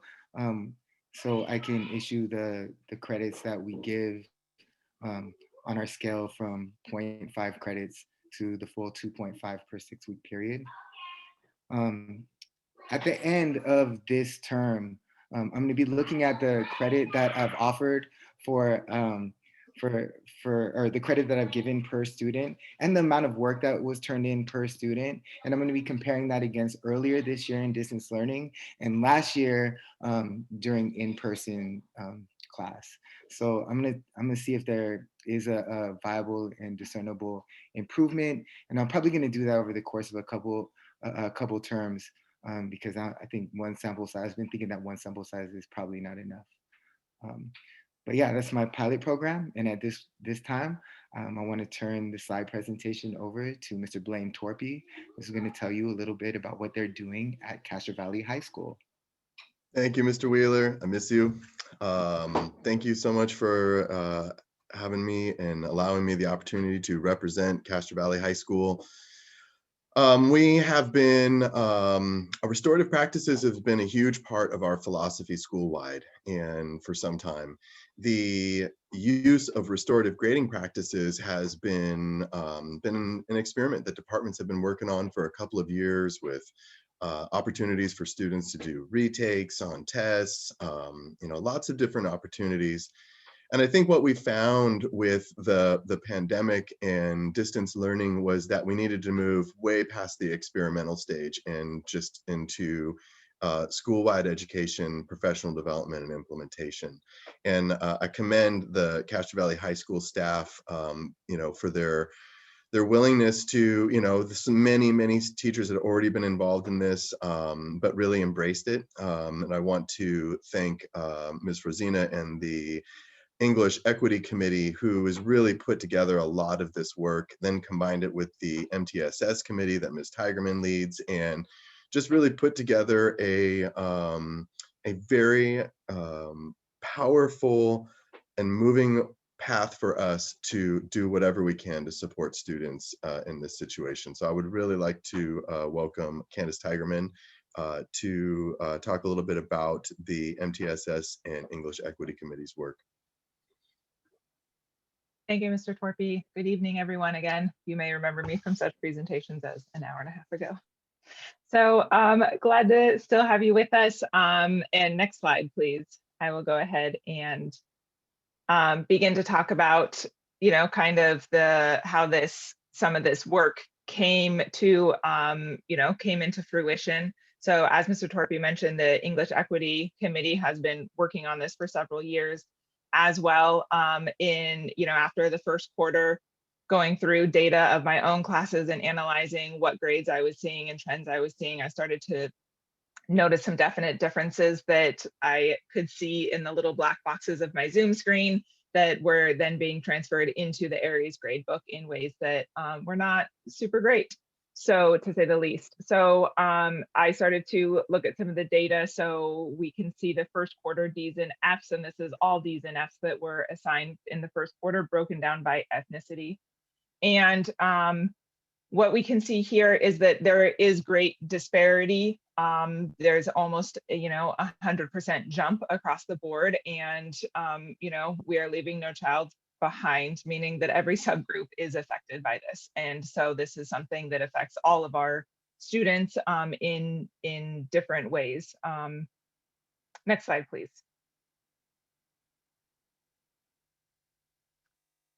So I started to partner with Ms. Rosina, and we worked on a presentation, which you will see most of it here, to the staff that went out to the staff meeting on December 3rd. And so the staff could see the numbers, and it really put the numbers to what everybody was feeling and kind of had an idea. We talked about the risks of what could happen if these trends continue, the risks for our students, and then started to explore equitable grading practices and ideas. It was really heartening, I think, to a lot of teachers to hear their ideas and think, oh, I already do something like that. And so it speaks to what Mr. Torpy was talking about regarding the fact that a lot of these ideas, they're already being mulled around, they're already being played around with. And so we're working towards codifying and really creating this institutional practice that will stay beyond just one particular teacher in one particular position. So the staff was instructed to choose at least one equitable or restorative grading practice in each collaboration group and or department to implement for the first semester. Next slide, please. So that just indicates kind of the process that we went through.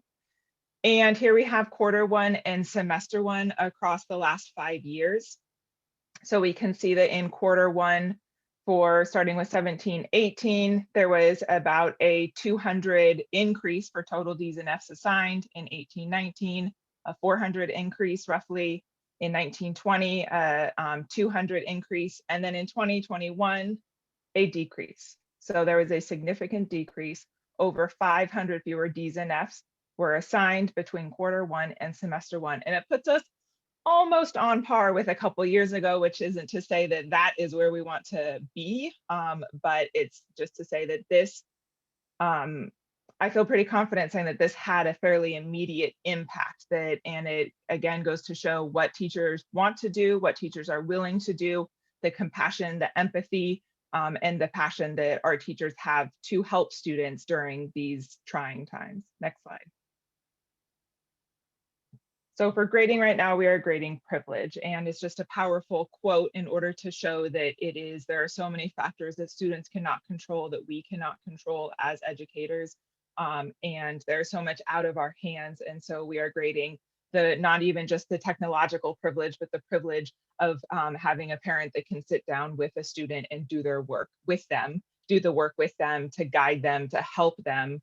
And so there's all sorts of different kinds, different ways that privilege shows up, and that ends up being what we grade during this time, unfortunately. Next slide. So here is a description of educational equity. This is part of the presentation that was shared with staff. And again, as I was mentioning, during distance learning, we can guarantee even less. We have even less influence. Students have less control over their lives. And so how are we going to do more for our students with all of this less that we are encountering? Next slide.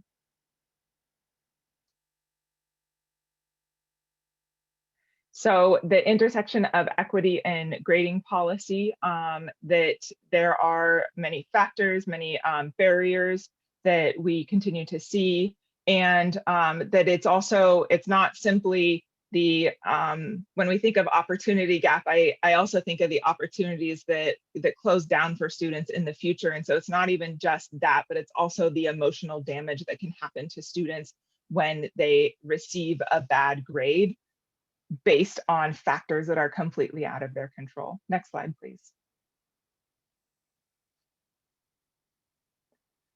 So being solution-oriented as the MTSS committee is, and as our staff is at CVHS, then Ms. Rosina and I worked together. I worked with Leadership Council and the MTSS committee in order to come up with kind of a menu of ideas for different teachers to try. Next slide.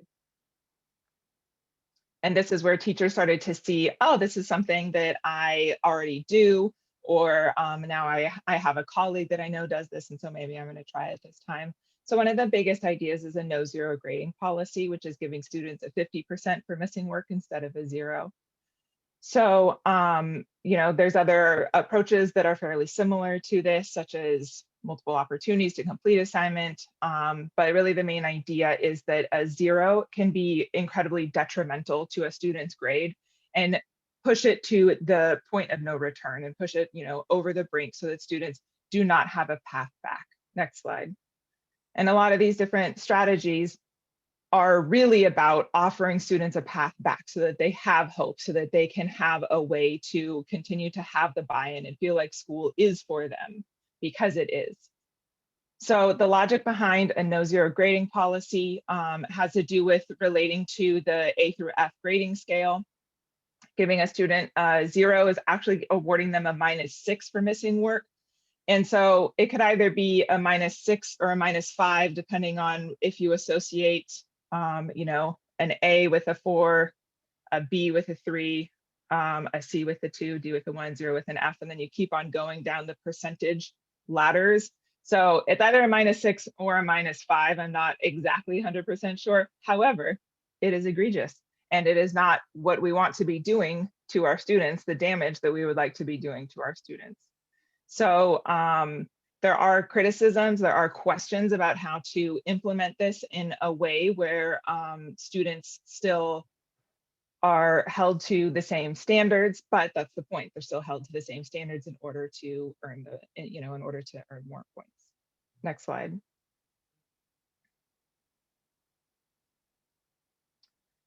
So this continues to go into the no zero grading policy, and that one thing, the very last line, I would like to highlight that even high performing students can benefit from the grace that a no zero policy affords, because it's really just like it says there, it gives it grace. And so then one moment in time is not going to be damaging what, their grades for the future, their opportunities for the future, that there is recovery, there is a path back. Next slide. Beyond the no zero grading policy, we offered other ideas regarding restorative solutions and strategies. Standards-based grading is a huge one, and I know teachers are interested in it. However, we've been a little busy, and so we may not have had time to really explore this idea or implement it. Growth-based grading is another great idea, so that we can measure the growth of a student and really acknowledge where they started and then how far they have come. Next slide, please. So more ideas, you can go on to the next slide. And but these are all different ways that teachers have found, that might fit with their grading scale and might fit with their style of teaching. And it was a lot of teachers really took this as an opportunity. And so we did a survey a few weeks ago of teachers, and we found out to find out what they did. And we found out that a lot of teachers experimented with doing a no zero grading, which is very, very heartening. A lot of teachers also did no penalty for late work and expanded the grading bands. And so, for example, maybe an A went down to an 88%, and then a B went down to a 76%, for example. And so then it just gave, a little bit of extra cushion for students who are showing that they know things, who are, making an effort and, rewarding that. Not that we want to be measuring effort, but that they are able to actually show their growth and their learning. Next slide. So I think this is the end of my time. I would now like to introduce Miss April Wong to continue. Good evening, everyone. Thank you. My name is April Wong. I'm the principal at Canyon Middle School. And for our next segment, Ms. Eagles and I will be talking a little bit more about equity and restorative practices in grading and assessment at middle school. Next slide, please.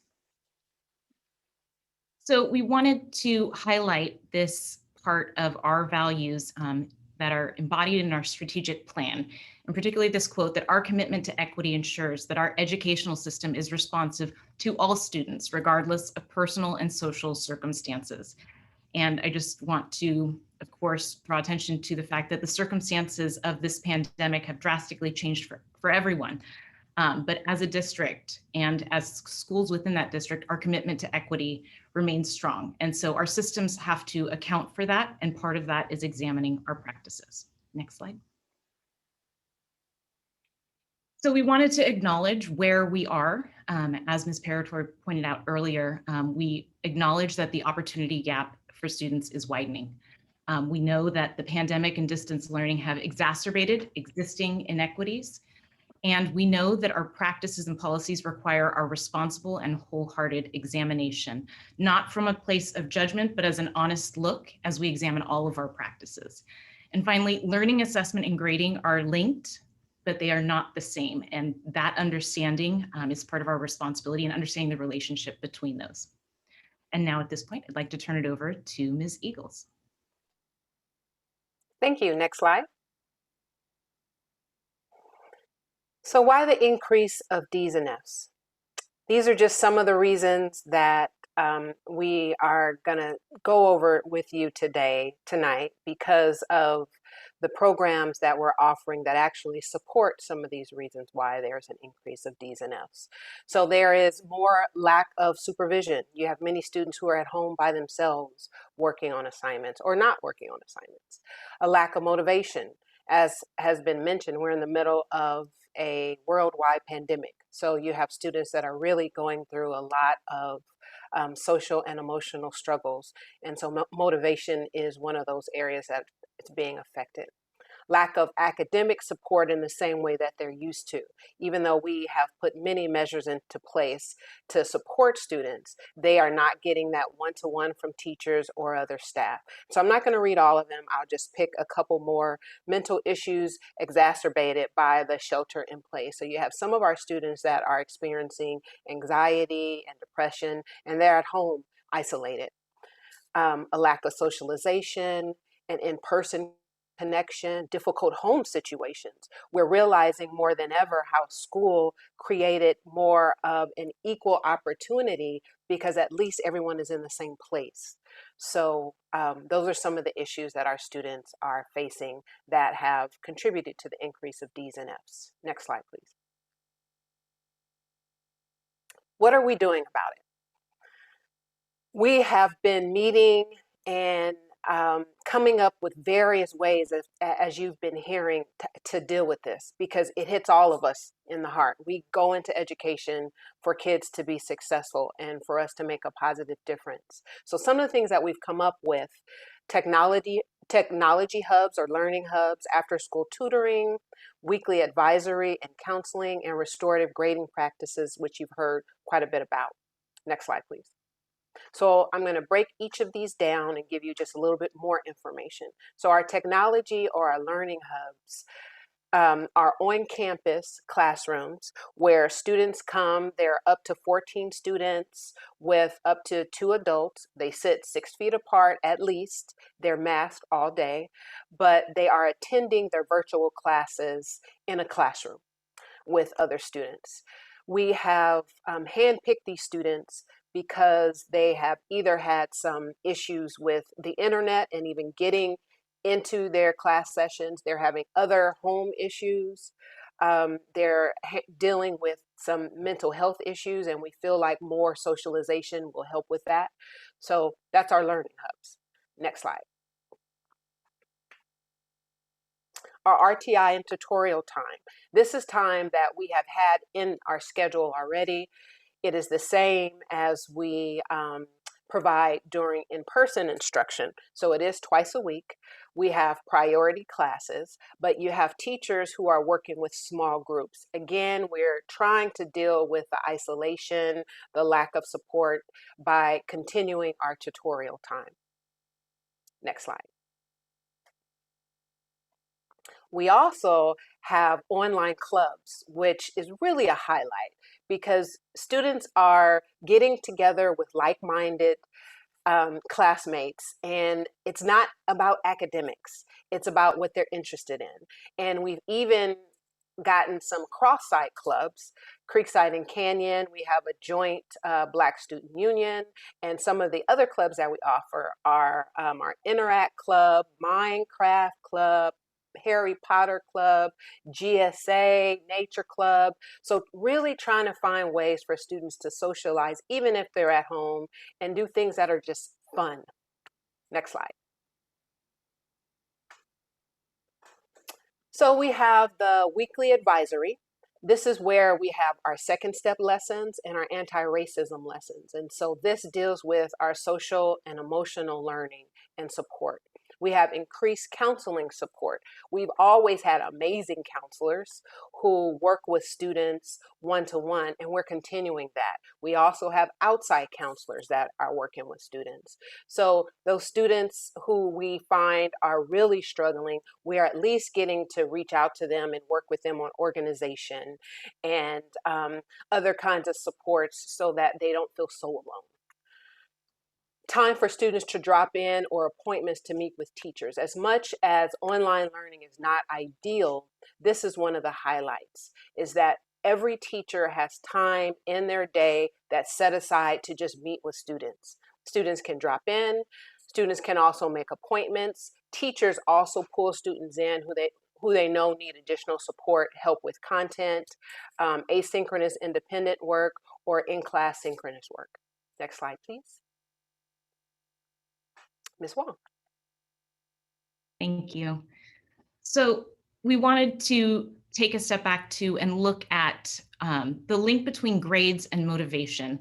And so just wanted to share this quote with you in particular, and the research that it references to highlight that link between grades and motivation. So the portion there on the third line where it says, unfortunately, grades may distract from the learning process and focus attention on the final result, that of getting a grade, and that even good grades can create unmotivated students. So moreover, and here's the piece that we wanted to highlight as well, they discovered that learners motivated extrinsically are often passive information processors. And I think considering our students and all that they deserve and all that we want for them, we want more for them than to be passive information processors. And so part of our responsibility as educators is examining our practices and our policies, and also to ensure that we're communicating our priorities for student learning through our practices. Next slide. So a lot of these restorative grading practices that have been mentioned before, we know that our teachers have been very flexible and adaptive in light of distance learning and pivoting. And so you can see a number of the different strategies that they are currently using. And our conversation at the school site level for middle school continues as middle school sites so that we can ensure restorative approaches that are systematic and foundational to our practice as educators. And I will turn it over to Vivian Parator. Thank you. Next slide, please. So as we know, our current situation for elementary students do not get D's and F's, but we are still seeing a learning loss there. So a lot of the same things are being done in elementary as are being done in secondary. The playlists and the different technology. In addition, they've been getting a lot of SEL or anti-bias curriculum and check-ins on a daily basis, which is really, really, really important for our students. They also have learning hubs, they have tutoring, they have technology, the Chromebooks, the MiFis, and elementary schools have RTI specialists. And so we're able to do small group support also for our students there. And we're very happy to say that we were going to be expanding the summer school program because we know that we need to. Students really have a need for that. And we're going to bring a presentation to the board about summer school later on next month. Also, elementary school is going to be participating in a committee during the summer on equitable grading and report cards. Next slide, please. So as you can see and hear from all of our schools, individually, each of our secondary schools has been doing amazing work together with their staff. But now it's time to pull it all together and have all of the different schools come together to work on a policy for equitable grading. So we need to get input from our stakeholders, and we're providing professional development opportunities for our staff, and we're using different resources and reflecting on all of the different things that you've heard here tonight. And then we examine our policies because it all comes down finally to policy. Next slide, please. So all of this culminates in all of our schools coming together, and they will have representatives from every school and every group. And we're going to have an equitable grading practices committee. We're going to be focusing our work around a book by Joe Feldman, which is called Grading for Equity. And we're going to be reading quite a few selections from that book. We're also going to use another text, How to Grade for Learning by Ken O'Connor, and also articles and people's expertise in the room. So this is going to be a committee that we're going to bring a report to the Equity Committee, and then we will be bringing back something to you as a board.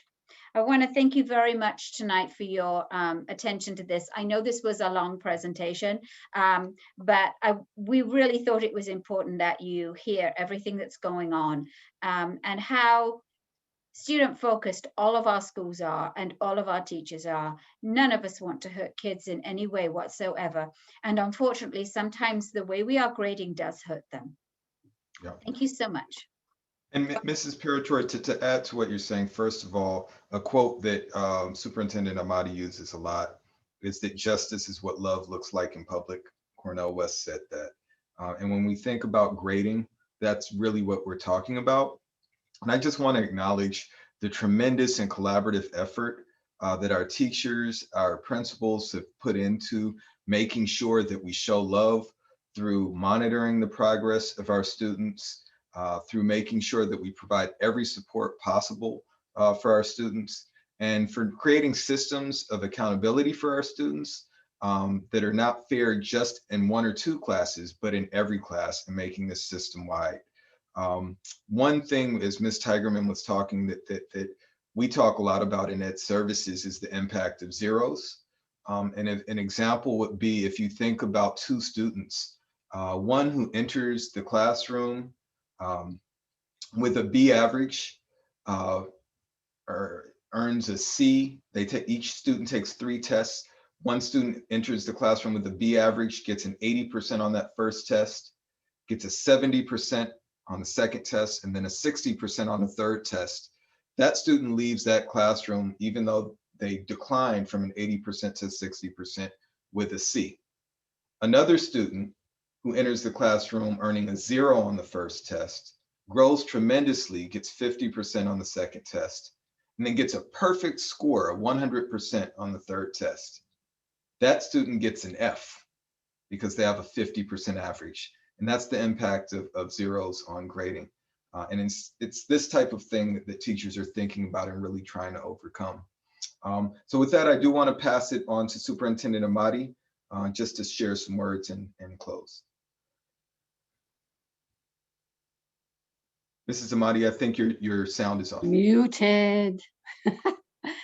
I want to thank Dr. Ryman and Ms. Parator for organizing all of this and putting it together, and all of our awesome teachers and administrators on here that have been working so hard. I think when we talk about restorative grading and when we talk about a grading policy, right now, just look at the value and the immense just opportunity that our students have had and we have had by just going from the first quarter, reflecting on what's happened, and then changing things within a matter of weeks and months, because we have amazing people who care about children and want to do the best they can. So again, the power of reflection and really being focused on that.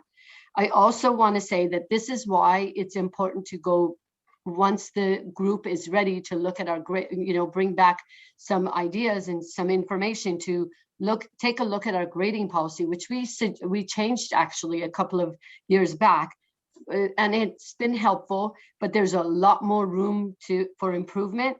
That when we have a grading policy, then it doesn't just happen to be in this class or that class. It's consistent, because children don't get to pick where they end up. And that consistency is important. The other thing I want to say is our education system have been this way for generations, right? We have some archaic practices that we now have an opportunity to take a look at, including our calendar, right? This is our opportunity to reimagine school, reimagine education. And with that, if you have any questions, again, thank you, the group who presented. This is awesome. I am so proud of the work that you guys are doing. So if the board has any questions, we're ready for any questions you have. Well, we do have some questions. I have a quick comment, and that is, we have a situation now that is unusual, and we have to get through it. But you mentioned something that I had written a note over here about, and that is, a couple of years ago, we were talking about a rather different way of grading. And I look forward to having a larger discussion about that once we get through this sort of crisis mode that we're in now, because that really has some long-term terrific implications. So Lavender, I think, had her hand up first. Thank you, President Howard. I first want to thank all of you who came and presented tonight. On normal occasions, we've been talking about multi-tiered systems of support and restorative justice within our schools. And I want to let the community know that we've been working on this in normal times, and now facing this kind of adversity, you're even working harder because you care about the kids. And ultimately, I want the community to understand it's not about not like just passing people through. It's about not penalizing people for the situation that they're in, right? Socioeconomic or otherwise. There's a lot of effects, and we know that kids learn differently. We know that we all have different situations, and really the ultimate goal is to help kids be successful members of our society, not pass something because it's something we always did. And I also want to thank the way you've innovated together to meet that need in such a hard time. And I appreciate everything that you're doing, not only around restorative justice, equity, and grading, but also trying to break down barriers with equity. Because that creates better systems, and that levels that playing field to help break down the systems that created the issues in the first place. So thank you all. And I do want to say, I know Dr. Redmond, you mentioned it, but Ms. Tigerman, in your innovative notes, you had a quote: if you pass the final, you should pass the class. It's like, isn't that the point, to learn? Like, yeah, okay, I messed up, but in life, that's not how things work. In work, we try hard, but we're not graded on what we do. And if we mess up once, we're not thrown out. I mean, we want people to have real experiences to be effective in life. So thank you for everything that you're doing. Appreciate it a lot. I'm sure our kids do too. Yeah, I think that what Parveen referenced there that we were talking about a couple of years ago would do exactly what you just said. And that's what's really pretty fascinating to me about that. So Dolly, you had a comment or a question? Sure. First of all, I want to say that there are wonderful administrators and educators here, but I have to really do a shout out to the wonderful Miss Amon, who was my administrator. She's really a wonderful administrator that works very well with her teachers. And the other person I can't help but say something great about is, and you all know, because he was Teacher of the Year, is Josh Wheeler, fantastic teacher. So I wanted to say that, but I also wanted to say there's a little bit on grading in Redwood. And this, where we don't give Fs and we give partial credits, I think that was one of the most fantastic grading policy changes that I'd ever seen. There was always a motivation for a student to be able to get some credit in the class. And there was never a reason to just give up. You could always get earn some credit. And I think that's very powerful. And these types of restorative grades are very important to help kids be successful, of all kids. Thank you. Thank you. Dot? Thank you. Thank you for such a great presentation. I was on the committee when we were looking at the grading policy a couple years ago now, and it was a long process, and it was a really great process with students and parents and teachers and administrators in the room talking about what's the right thing to do. And I think it's really brave to do that. And now to do this in a deeper level, I know that there will be people that are saying, oh, you're just going to pass kids to pass kids. And there's going to be that kind of pushback. But the fact that this school district is so brave to make this effort, I think is great. And I really appreciate the leadership of the people on this call right now. I'm looking at all of you. So thank you very much. Thank you, Dot. Mike? Hi, everyone. I do have a few questions. I'm reflecting on my high school experience right now, and man, I wish we had a different approach, because I think it would have made particularly freshman to junior year in that first semester of senior year a bit less like walking on broken glass and being freaked out about like that next quiz grade and how that impacts your ability to go to college. So I just want to own the fact that my point of view does come from the fact that, you know, I was thinking about going to college in high school, and I think we'll probably have to speak to those concerns, and I know we will effectively.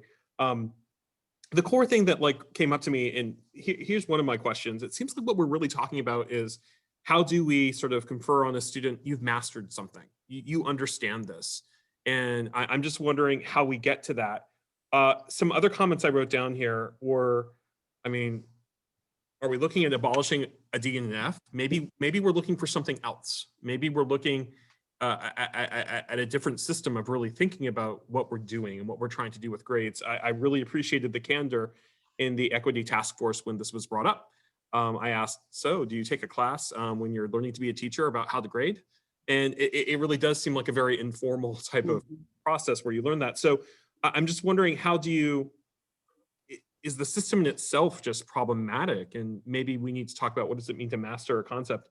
And thinking about how we inflate grades in some ways, right? Why do we give additional grade points for like AP classes, for example? And I'm wondering if that needs to come into that overall conversation. So I'm just putting those questions out there. If someone wants to respond to some of these ideas, I would really appreciate it. And I just echo everything that all the fellow board members have been saying. This is fantastic work. I think this is an important conversation. Thank you for bringing this conversation to us. Yeah, I'm gonna make a couple of comments, and I know that any of our presenters can jump into. One of the things that we've always talked about and actually have in our board policy is allowing students to retake a test. If you really are trying to prepare students for the life that they will have as they get their jobs, none of us, most people make mistakes in their work. They don't just get fired, they get to redo it again. When you're working in science, in the science field, you get to experiment and do that. The other thing I wanted to say, it's a really good point you brought up, is what is grading? Grading is supposed to show what you know and are able to do. And that's why we really focused on not including effort, like giving points for effort, or when I actually went to school or many years back, giving points for things that don't have anything to do with what you know or are able to do. So just kind of those things. But the conversations we are having right here will be much, much deeper as we get into that, the group meets to bring some things back. And the books that they talked about they're reading, they're actually places where people have experimented and have a lot of great ideas that we can also benefit from. But any of our awesome presenters want to jump in and respond to anything? I'd like to just, let's let Ms. Tigerman go first, actually. Miss Eagles had her hand up faster. Yeah, Julissa, please. Okay, just quickly, I wanted to address the concern about colleges. I got an email recently from a teacher who got an email from her friend who is a teacher at UC Berkeley, and they were being invited to a Joe Feldman Grading for Equity workshop.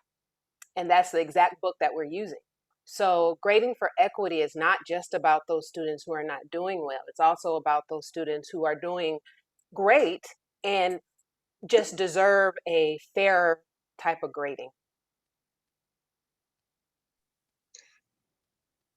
Candace, please. Thank you. So I think that this is a really exciting time because this is a time where a lot of teachers are willing to experiment and try things out for the first time. And also there are many other districts that are looking into this too, that I know that San Diego Unified, which is very large, that they are looking at and implementing based on a board decision to go towards standards-based grading. There are, local educators. I attended a webinar last week on restorative grading practices. And so there are people in our, in San Francisco, in the East Bay, that are trying and talking about different ways of assessing and really getting at what is the purpose of grading. And I think about, so at CVHS, we have Trojan Fit, which is led by Mr. Edwards and Mr. Williams. And one thing that Mr. Edwards said one time when talking about Trojan Fit and exercising is that exercise is not punishment for what you ate, but it is a celebration of what your body can do. And so I like to think about that with grading, that grades are not punishment for what you didn't do, but a celebration of what you have learned. And so that can be, you know, it really does get down to the fundamentals of what is the purpose of it. Blaine, I think you were wanting to say something. I just want to say thank you, Ms. Tigerman. Perfectly said. Any other comments or questions? Yes, Vivian. So there are times in history where the situation that you're in makes something possible that might have been more difficult before. And I feel like this is one of those times. Like something good has to come out of this pandemic. And if what comes out of it is a long-lasting change in grading policy that affects students for generations to come, then it was worth it. And I just feel like this is the time. Yep. Was that your hand, Shane? No, Shane had his hand up. Yeah, but I just echo, everyone has pretty much said what I was thinking, so I echo all the other board members. But directly from a student perspective, the fact that grading is now shifting to a more restorative grading policy rather than a punishment is huge, because I know there's times I'll spend hours upon hours on a homework assignments night after night, but then one test bumps me down a whole letter. So I think focusing on more what the students have learned rather than punishment for maybe one failed test or an assignment is a great thing that you are all doing. So I really thank you for that. Anyone else? Well, this is a terrific presentation, and I have to say, I look forward to the next report that you have. There was one of you, I think Vivian or someone mentioned that you would be back for another round, and I think that would be really good, and we look forward to hearing the progress that you've made even more than tonight. So thanks very much for a really in-depth presentation here. President Howard, we do have one public comment requested. Oh, you do? Okay, great.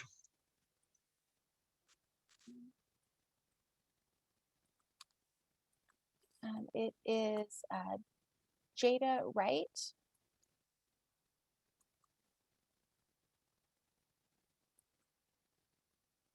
Is this Karen? No, this is Jada. Jada, are you there? Yes. Oh, there you are, Jada. Welcome to the meeting. Yes, I'm here.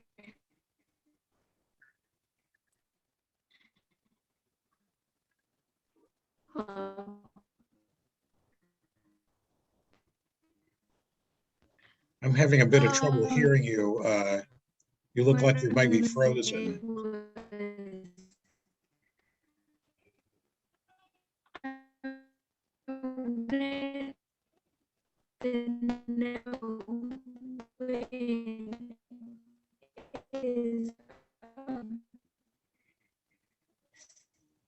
Sometimes if people turn their camera off, then we can hear them better. Yeah, Jada, could you start again maybe? Because I'm not sure that I really can't hear you very well. Can you hear me now? That's better.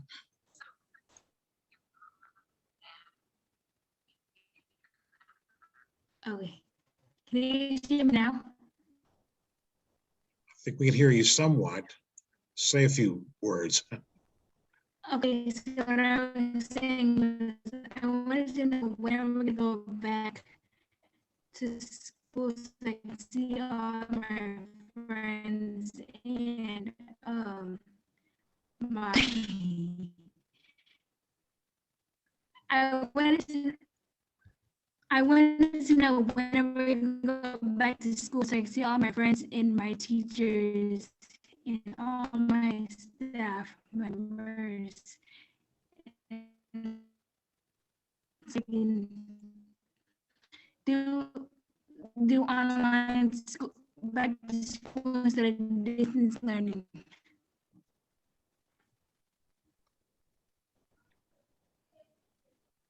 So Mr. Howard, Jada was Yeah, I don't asking, think, Jada was asking, I believe, when are we going back to school so I can see my friends and my Okay. teachers and everybody else. Jada was also recognized tonight as the Wow. student of the, for Castro Valley. So congratulations, Jada. Yeah, and Jada, I don't think we quite know yet when we're going back to school, but we hope that it will be soon and that it will be safe. But congratulations on your recognition tonight. You've had a terrific record at the school, so thank you for that. Sorry we couldn't hear you quite as well as we wanted to. Next up, Are we have there any Karen. others? We have one more. It's Karen. Okay. Hi, good evening. Thank you. Thank you for that presentation. That was really refreshing to hear. And I'm very happy to know that the grading policies are being looked at, and the equitable grading policies are being put in place.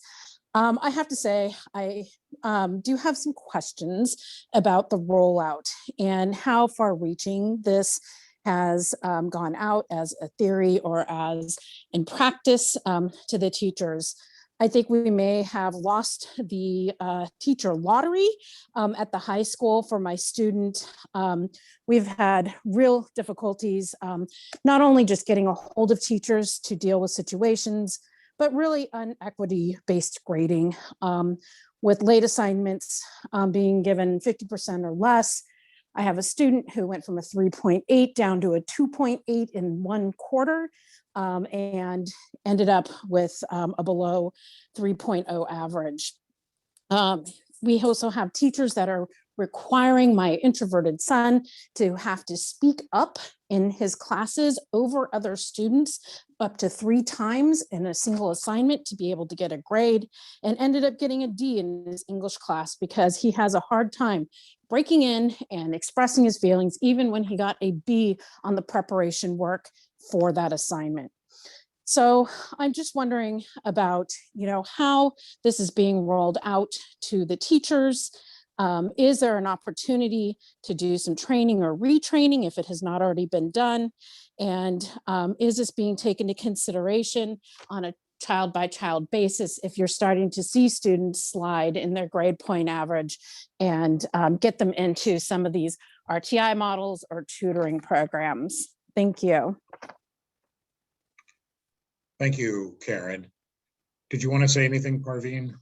Yeah, I actually thank you, Karen, for your comments. And that really goes back to my, when I spoke about the reason for not just examining things, but actually looking at our policy and grading policy for consistency. Because even though we changed some of the things in our grading policy 2 years ago, when we talk to students, it is not happening everywhere.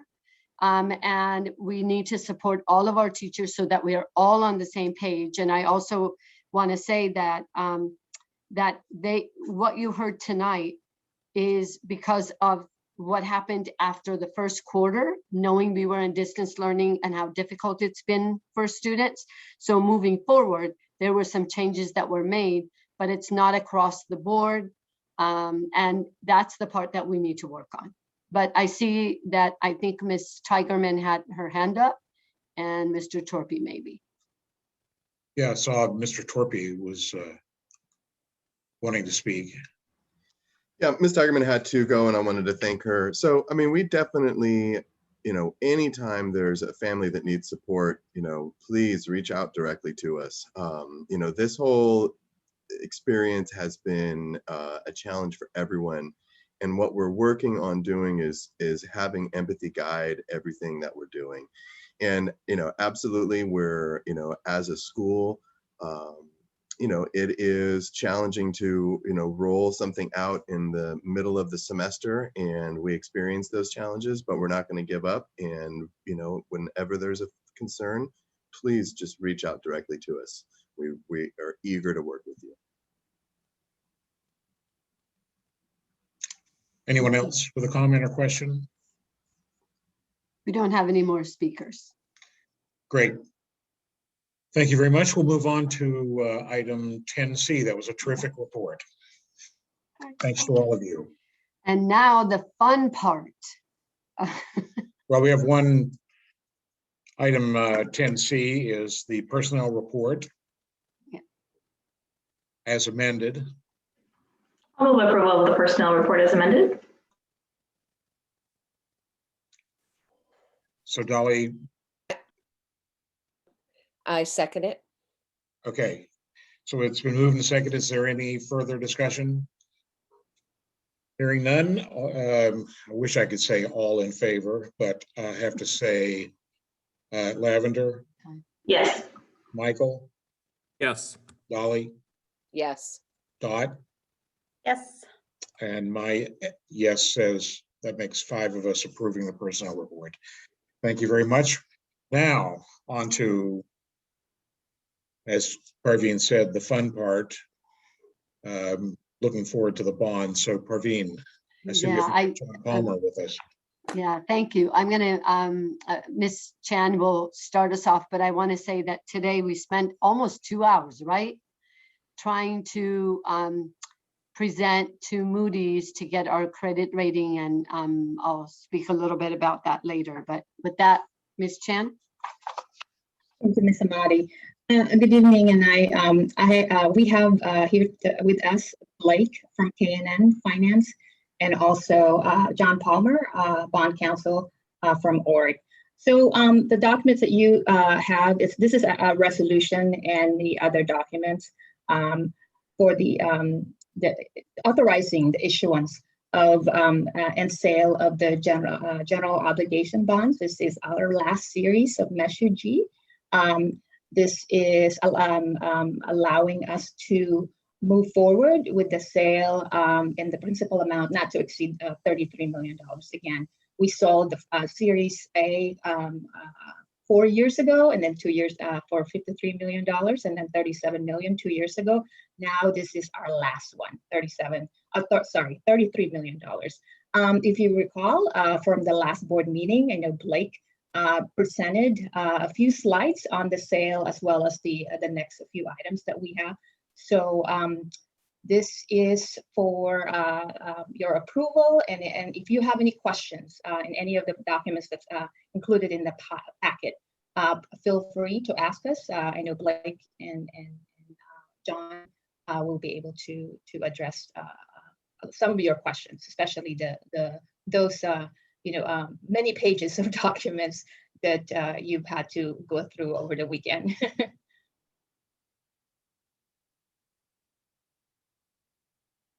Any questions?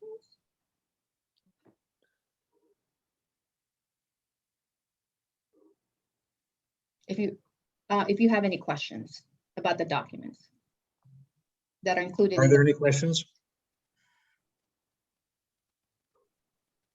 No? So are we, this is an act, oh.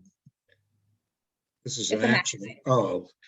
We do have a person who's we have a hand raised in the from Amy.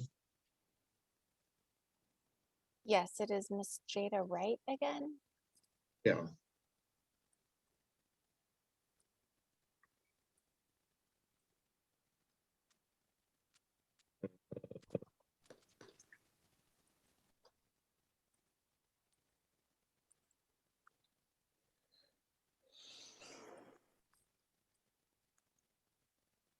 Jada, are you there? Are you there, Jada? Yes, I'm here. Okay. Welcome to the meeting. So the question that I have is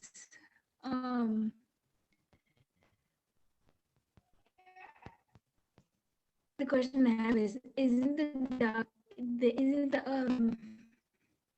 document about information about Still having trouble hearing you, Jada. different stuff or what?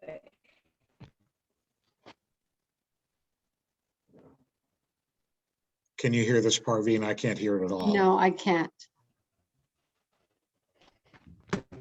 Ted, I'm sorry, we can't hear you. Isn't the document it's the document, isn't the document is the document is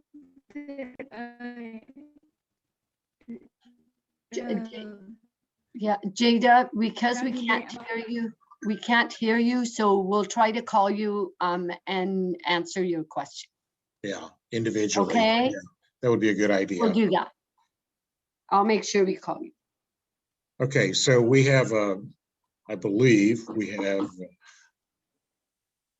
a motion and a second. Am I right or wrong about that? I don't remember a motion. Okay, then this I'll is an make- action item if we're ready. Michael. I'd like to make a motion that we adopt resolution 51-2021, authorizing the issuance and sale of general obligation bonds, election of 2016 of the Castro Valley Unified School District in an aggregate principal amount not to exceed $33 million. I'll second. Thank you, Lavender. It's been moved and second. Is there any further discussion? Hearing none, I'll ask for a vote. Lavender, Yes. Michael, Yes. Dolly, Yes. Dot, Yes. and mine makes it 5-0. The motion is approved. It's great. We'll be able to sell those bonds. Okay, moving on to item E, another resolution. This is a resolution, but this is related to the refunding of an older bond. So you have the resolution here as well as the packet. We shared with you, or Blake presented the last board meeting, that we are, because of the lower interest rate, we are able to save some money, and that will be passed on to voters. Yeah, this is always good news when we can do this. We've done this at least twice before. And I believe the last time we did it, it saved the taxpayers $7 million, which is always a good thing since we are all among those taxpayers. This is an action item. I'll move to adopt resolution 52-2021. Thank you. Is there a second? I second the motion. Thank you, Dolly. Is there any other discussion or comment? Hearing none, we'll go to a vote. Lavender? Yes. Let me back up a second. I'm sorry. You know, these are votes. I actually should be calling on Shane. I'm sorry, Shane. I forgot you. So you can yell at me or something. Anyway, Shane, your preferential vote. Yes. Thank you. Lavender? Yes. Michael? Yes. Dolly? Yes. Dot? Yes, and Shane, I'll yell at him for you. Great. She's always happy to do that. And my vote is yes. That's 5-0. The motion is passed. We move on to item F. Okay, so this is another resolution. This one is related to the refunding of the certificates of participation. So again, similar to the last agenda or resolution that you approved, this one is another resolution. And this, again, we are, because of the low interest rate, this is going to benefit the general fund, the district's general fund. Because of the lower interest rate, we are able to save about $1 million in payments. So we're very happy about that. Yeah, this one is different. The previous one benefited the taxpayers. This one benefits our general fund. You know, Blake, you and John are here. We appreciate your patience and being with us. Do you guys have anything that you'd like to add to this? Or are we just bulldozing our way through this? Blake, you delivered such good news last month. All I'll say is it's great to see everyone again, and nothing further to add from what was discussed at the prior board meeting. Well, it was really good news, so that'll certainly carry you through 2 or 3 board meetings. Do you have anything to add, John? We appreciate your being here with us. I don't have anything to add. I'm happy to answer any questions. But just nice to see everybody, and congratulations on all the money you're saving. Yeah, that's terrific. Thank you, guys. Michael, you had a comment, I think. Question, comment. This is mainly for the benefit of the public and those participating in the meeting. What is a certificate of participation as compared to a bond? Blake, you want to answer that? I think you answered that last month, I believe. Yeah, I'd be happy to. A certificate of participation is really a tool, a financing tool widely used by school districts throughout the state of California, which is a form of a non-voter approved debt. So certificates of participation are backed by the full faith and credit of the district's general fund, different and separate from that of a general obligation bond, which is paid for from property taxes collected from homeowners. And there's a gamut of nuances that I could go into more depth if you think that that's necessary, but that is kind of my general overview of what they are. Yeah. Great. And I think just to add to that, that certificate of participation was for our solar systems that were installed in 2012. Somewhere through there, yeah. Yeah. Yeah, it's about. So, Michael, you had something you wanted to say? All of my questions have now been answered. Thank you. Great. Dot, I think I saw your hand. No. No? No, but I'll move to adopt resolution 53, 2021. That's terrific. Thank you. Is there a second? I'll second it. Oh. Very good, Michael. Thank you. So it's been moved and seconded. Is there any other comment or question? Hearing none, we'll go to a vote. Shane, what do you say? Yes. Thank you. Lavender? Yes. Mike? Yes. Dolly? Yes. Dot? Yes. And my yes is 5. The motion is carried. Thank you very much. And we'll move on to item G. G. So this is an unusual one because it's something we haven't done in a few years. So this is to recess to convene a meeting of the Board of Directors of Castro Valley Fund Financing Corporation. And I want to just say a few words and then. Well, can I interrupt, Parveen? Item G actually says effective and seamless board meeting. Is that, I thought we were going to dump that. So we would. No, it says reconvene. Okay.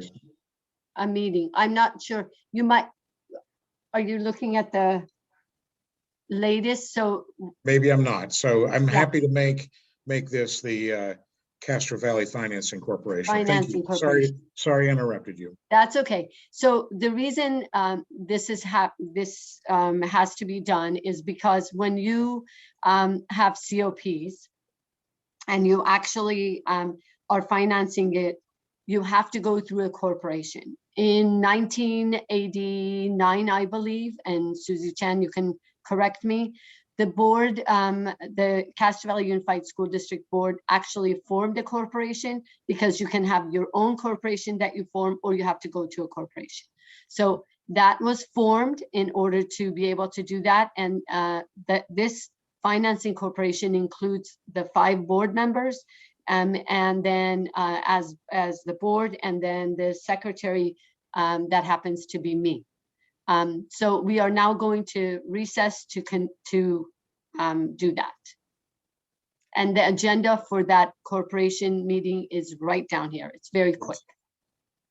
So I will recess the regular board meeting and move on to the board meeting of the Castro Valley Financing Corporation. So that is called order. The first item is to review the bylaws and the articles of incorporation, which were distributed to all of us. I hope you all had an opportunity to read those. Did you have any question or comments about those? Okay, hearing none, we'll move on to the second item, which is adopt a resolution is authorizing documents and actions related to the financing of our certificates of participation. Are there any questions? This is actually an action item, so that's a prompt. That's a prompt. I move to adopt resolution 01, 2021. I'll second. Sorry. No, go ahead. Lavender seconded. Thank you very much. Is there any other discussion or questions? Hearing none, we'll move to a vote. Shane, I don't think you're in this one, so I'm going to go to Lavender for her vote. Yes. Mike? Yes. Dolly? Yes. Dot? Yes. And my vote is yes, so that means it carries 5-0. Thank you very much. And I will adjourn the meeting, our annual meeting of the Castro Valley Financing Corporation, and return to the regular board meeting. So thanks very much for that. When might we get word back from the bond rating people? Yeah, so today, and Blake can jump in, and Susie, today we spent time with the person from Moody, and they do take a little bit of time, but hopefully by the beginning of March. But Blake, if you want to jump in and give some background around timetable. Yeah, absolutely. So we met with Moody's today. I will say your superintendent and CBO did a phenomenal job really telling the district's story and what is a unique time to tell this any story really. It was a great discussion. As Parveen mentioned, it was about a 2-hour-long dialogue, Q&A, which ultimately a rating analyst will present all of the information that was shared to an internal committee comprised of her rating analyst peers. That committee will ultimately assign a rating to the district as an issuer rating, and also separately assign ratings to each of the 3 financings that the board just approved, being the last series of Measure G, the GO refunding bonds, and the COP refunding as well. We should have those ratings back in early March. Our goal before they go to rating committee will be to provide Moody's with a second interim report as it's being prepared to be presented to this board. So they have the latest and greatest financial landscape for Castro Valley Unified. But it was a great discussion, some initial positive feedback provided, and I think it left Parveen, Susie, and I with a good feeling about how things went.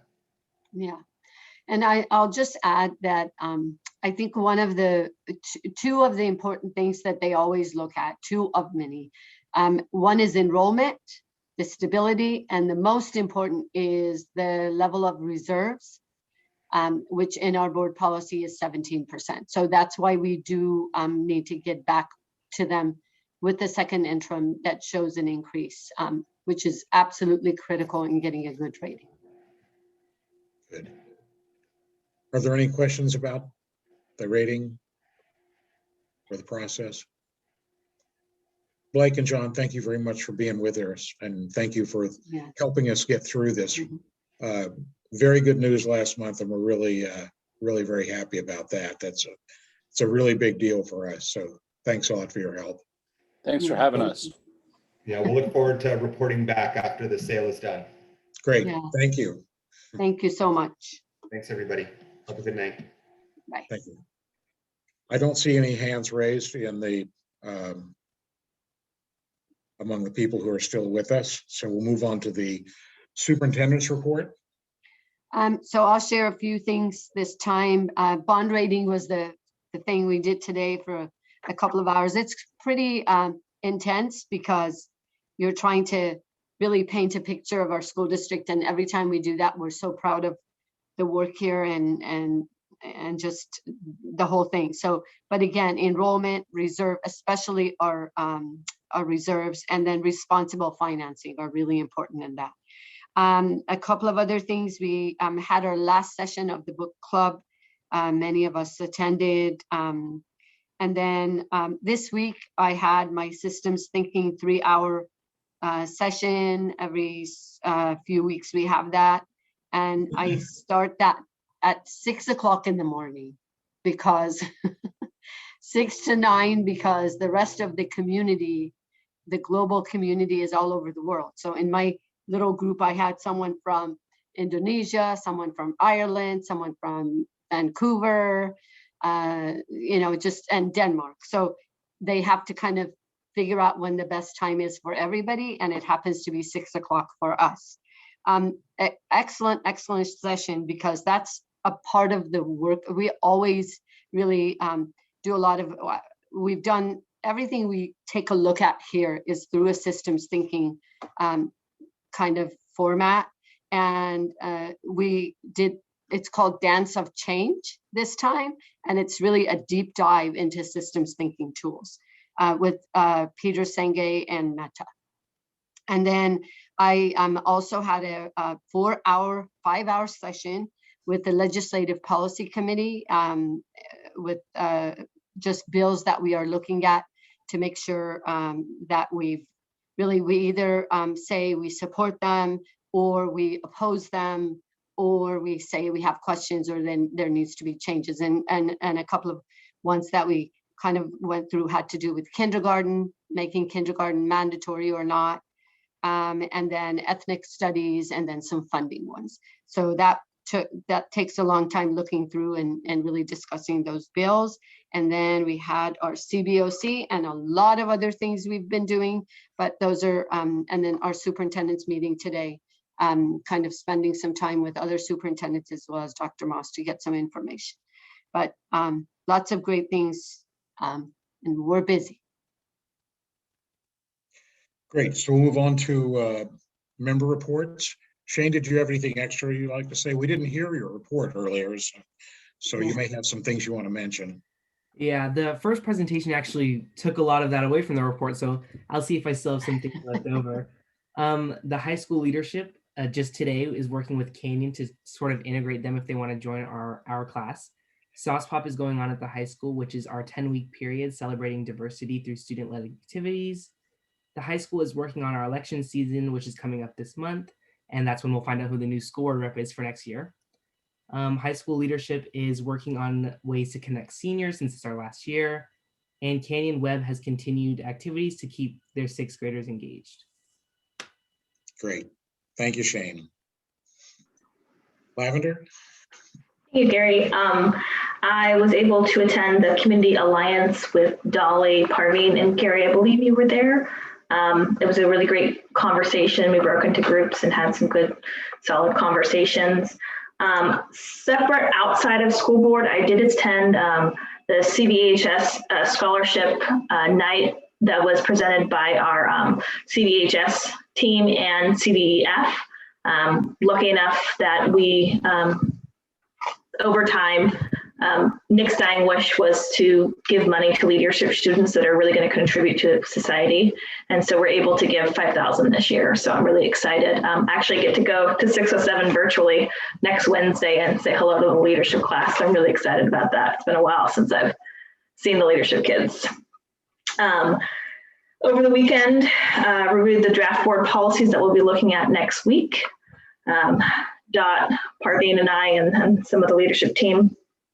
I attended the Community Alliance book club. It was our last book club meeting on the book cast. A lot of great conversations. I attended the CBS Hard subcommittee meeting with Gary and Parveen and Susie. I attended Black History Month last night from CVHS with Michael, Dolly, and Parveen. And then I'll be attending the parent leadership class next week as well. Good. Mike? Hi there. I'm going to omit my entire sense of time and space. I don't remember if I've reported about meeting with Bill Quirk, but Gary and I went to that. I don't know if that was that the last meeting, but anyhow, we met with other superintendents and other board members from other districts and the surrounding districts to talk about state strategy in reopening and some possible legislative efforts to support our schools. Was really grateful to be a part of the Equity Task Force, that meeting. Thank you, Dr. Ryman, for your leadership and facilitation of that group. Also participated last night in the Black History Month celebration. Dr. Fields needs to be commended. I am so excited to see our students step up and just the thoughtful conversation that was facilitated. And then I also had the opportunity to visit 2 of our elementary schools. I stopped by Chabot Elementary School, and I want to thank Sarah Winding for welcoming me there. I was able to see our learning hubs, speak with some students and also who are in our learning hubs, speak with some teachers who were just grateful to see someone from the board there. I was really impressed to see the preparations in classrooms for eventual reopening and seeing the safety precautions in real life, whether it's the distancing and how the desks are placed or the filtering. So that was a really positive thing to see. I also want to thank Principal Affie Skolt for inviting me over to CVE. I'd like to point out that's the first school my kids went to, the transitional kindergarten program there, which was so amazing. And also was able to see our learning hubs in action and was really grateful to see that CVE spirit that was really great to see that in real life and to see the engagement with our students in the learning hub. Also was able to see our efforts to feed our kids here in Castro Valley. And as a reminder to the community, we are making meals available. Pick up a meal in Castro Valley Elementary School is one of our sites where you can get it. So I was able to see our folks in the nutrition staff preparing for that service. So, and Jason Barbarian, thank you so much for inviting me into your classroom. It was really interesting to be on the other side of seeing an actual classroom doing hybrid virtual education. And I was able to wave and say hello to some of the students. So thank you to the schools for inviting me into their space. I really appreciated it. Dolly? All right, a couple of people had mentioned some of the things that I did. I was at the Community Alliance meeting and we broke into groups and those were really good. It's a very good group and I'm very glad I'm part of it. I had started going to that before being on this board. And then it was the last meeting of the Community Alliance Book Club. Cast, I had gotten to read about, a third to a half of the book before that meeting, kind of hurried up a bit, the weekend before to be able to read some of that so I could participate in the discussions enough. And I'm very glad I did that. Kind of outside the board a little bit, I went to an Eli meeting, which Eli is the Eden Area Livability Initiative, and they are working very hard at aligning zip codes properly to the communities that they belong to. And the reason this is important is because when you have assembly districts or you have special districts like schools and all of these, it has a lot to do with how the funding comes out. And so that's really important, particularly in the unincorporated California, because we often don't get our fair share. So I'm involved in that, and there'll be some more meetings on that about aligning the zip codes. And I think that's about it. I will be trying to visit a couple more schools. I even sent a text to Miss Amen about maybe visiting Redwood and next week. I have a week off next week from my job. So next week would be a nice time to visit. Yeah. Okay. Thank you. Thank you, Dolly. Dot? Hi. So I had also attended the wonderful Black History Month celebration yesterday, and a couple weeks ago, the Equity Task Force meeting. And it's always great to learn so much about what our district is doing and how community members, in addition to our teachers and administrators, are involved in that. I represented our board, our district at the Eden Area ROP meeting. And in that meeting, some of the things that we made decisions on were to approve a contract to bring in professional development for staff around equity and anti-racism. So it's always wonderful to see that grow in different areas. And then we also, I'm looking at my notes, we also approved a contract to have a screening tool for students should the ROP open back for in-person education. One of the things that's always nice about the ROP is the beginning of the meeting, they honor students who are the student of the month. So that's always nice to see. And the students get to speak and say how the ROP has impacted their lives. They get to introduce their family. So that's always nice to see. And let's see, that is it. Great, thank you, Dot. So I'll be quick here. I was at some of the things that have already been mentioned, Bill Quirk's Education Committee, the Community Alliance, and the ad hoc preparation committee with Lavender and Parveen and Susie.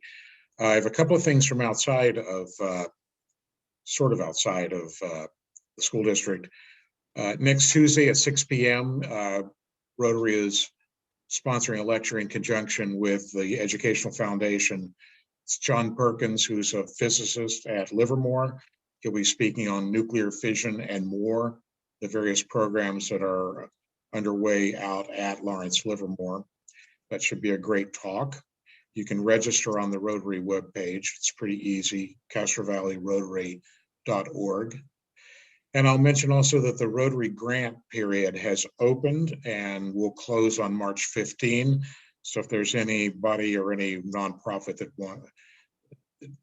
feels like they'd want to put in a grant for up to $1,000, please do that. It's also on our website. And I have one thing that I'd like the group to think about. Last thing here, we had a lot of discussion tonight and over the last months about the health in our community, and in particular, the mental health of our students, the social health of our students, as well as clearly COVID as a pandemic. So we have to think about their physical well-being as well. We used to have a thing called a wellness committee, and I would like press to think about maybe restarting the wellness committee and putting a couple of board members on that. Yes, Parveen. Yeah, good point. I actually had written it down to talk about that too. It is actually required that we have our wellness committee, and we are reconvening it. And to your point, we used to have 2 board members. I believe you were on there, and Miss and Trustee Theodore. Yeah. So I'm hoping that we have 2 board members to be on that, and then from that, well, I will send you information about the time. So Dot, we're 2 hands raised there, Dot and Dolly. And so, Dolly, so that's great. I think that is we'll good. do It's that. A good team. I just want to say one of the last things that the wellness committee meeting did was we tried to tour. It was right before we closed campuses. Yeah. We tried to tour the wellness center. That was the last thing. So yeah. So so that means it's an added committee. So we'll bring back the form that has the different committees. And if that's the case, and Trustee Adams, you want to be on the wellness committee, is there a, I don't know if either one of you have a committee that you want to maybe pass on to someone else? Right, so there was some discussion about that. Gary, why don't you pick this up? Yeah, Dolly and I talked about it a little bit, so I think she and I talked about swapping one. So I don't know if Dot has one that she wants to, so, but we can talk about it at the next meeting perhaps, okay? Yeah, and then I have one more thing, President Howard, and that we forgot to talk about that. I think Trustee Adams talked about a little bit about redistricting. There's a resolution. Yeah. There is a resolution that some districts have passed to support that, to make it really to talk about fairness, to make sure that the districts actually are, the demographics are represented. So if you would like, I can put that on the agenda for next time for the board to consider passing that resolution. Are Yes. there, I see a whole bunch of heads nodding, so I think that's a yes. Okay, we'll put that on. Thank you. Well, thanks to everybody here tonight for hanging in with us. I see there are 33 attendees still with us. So thanks to all of you for hanging on to the bitter end with us here. We appreciate your interest in the business of the district. And thanks to all you guys. I look forward to seeing you in the near future. Thanks and good night.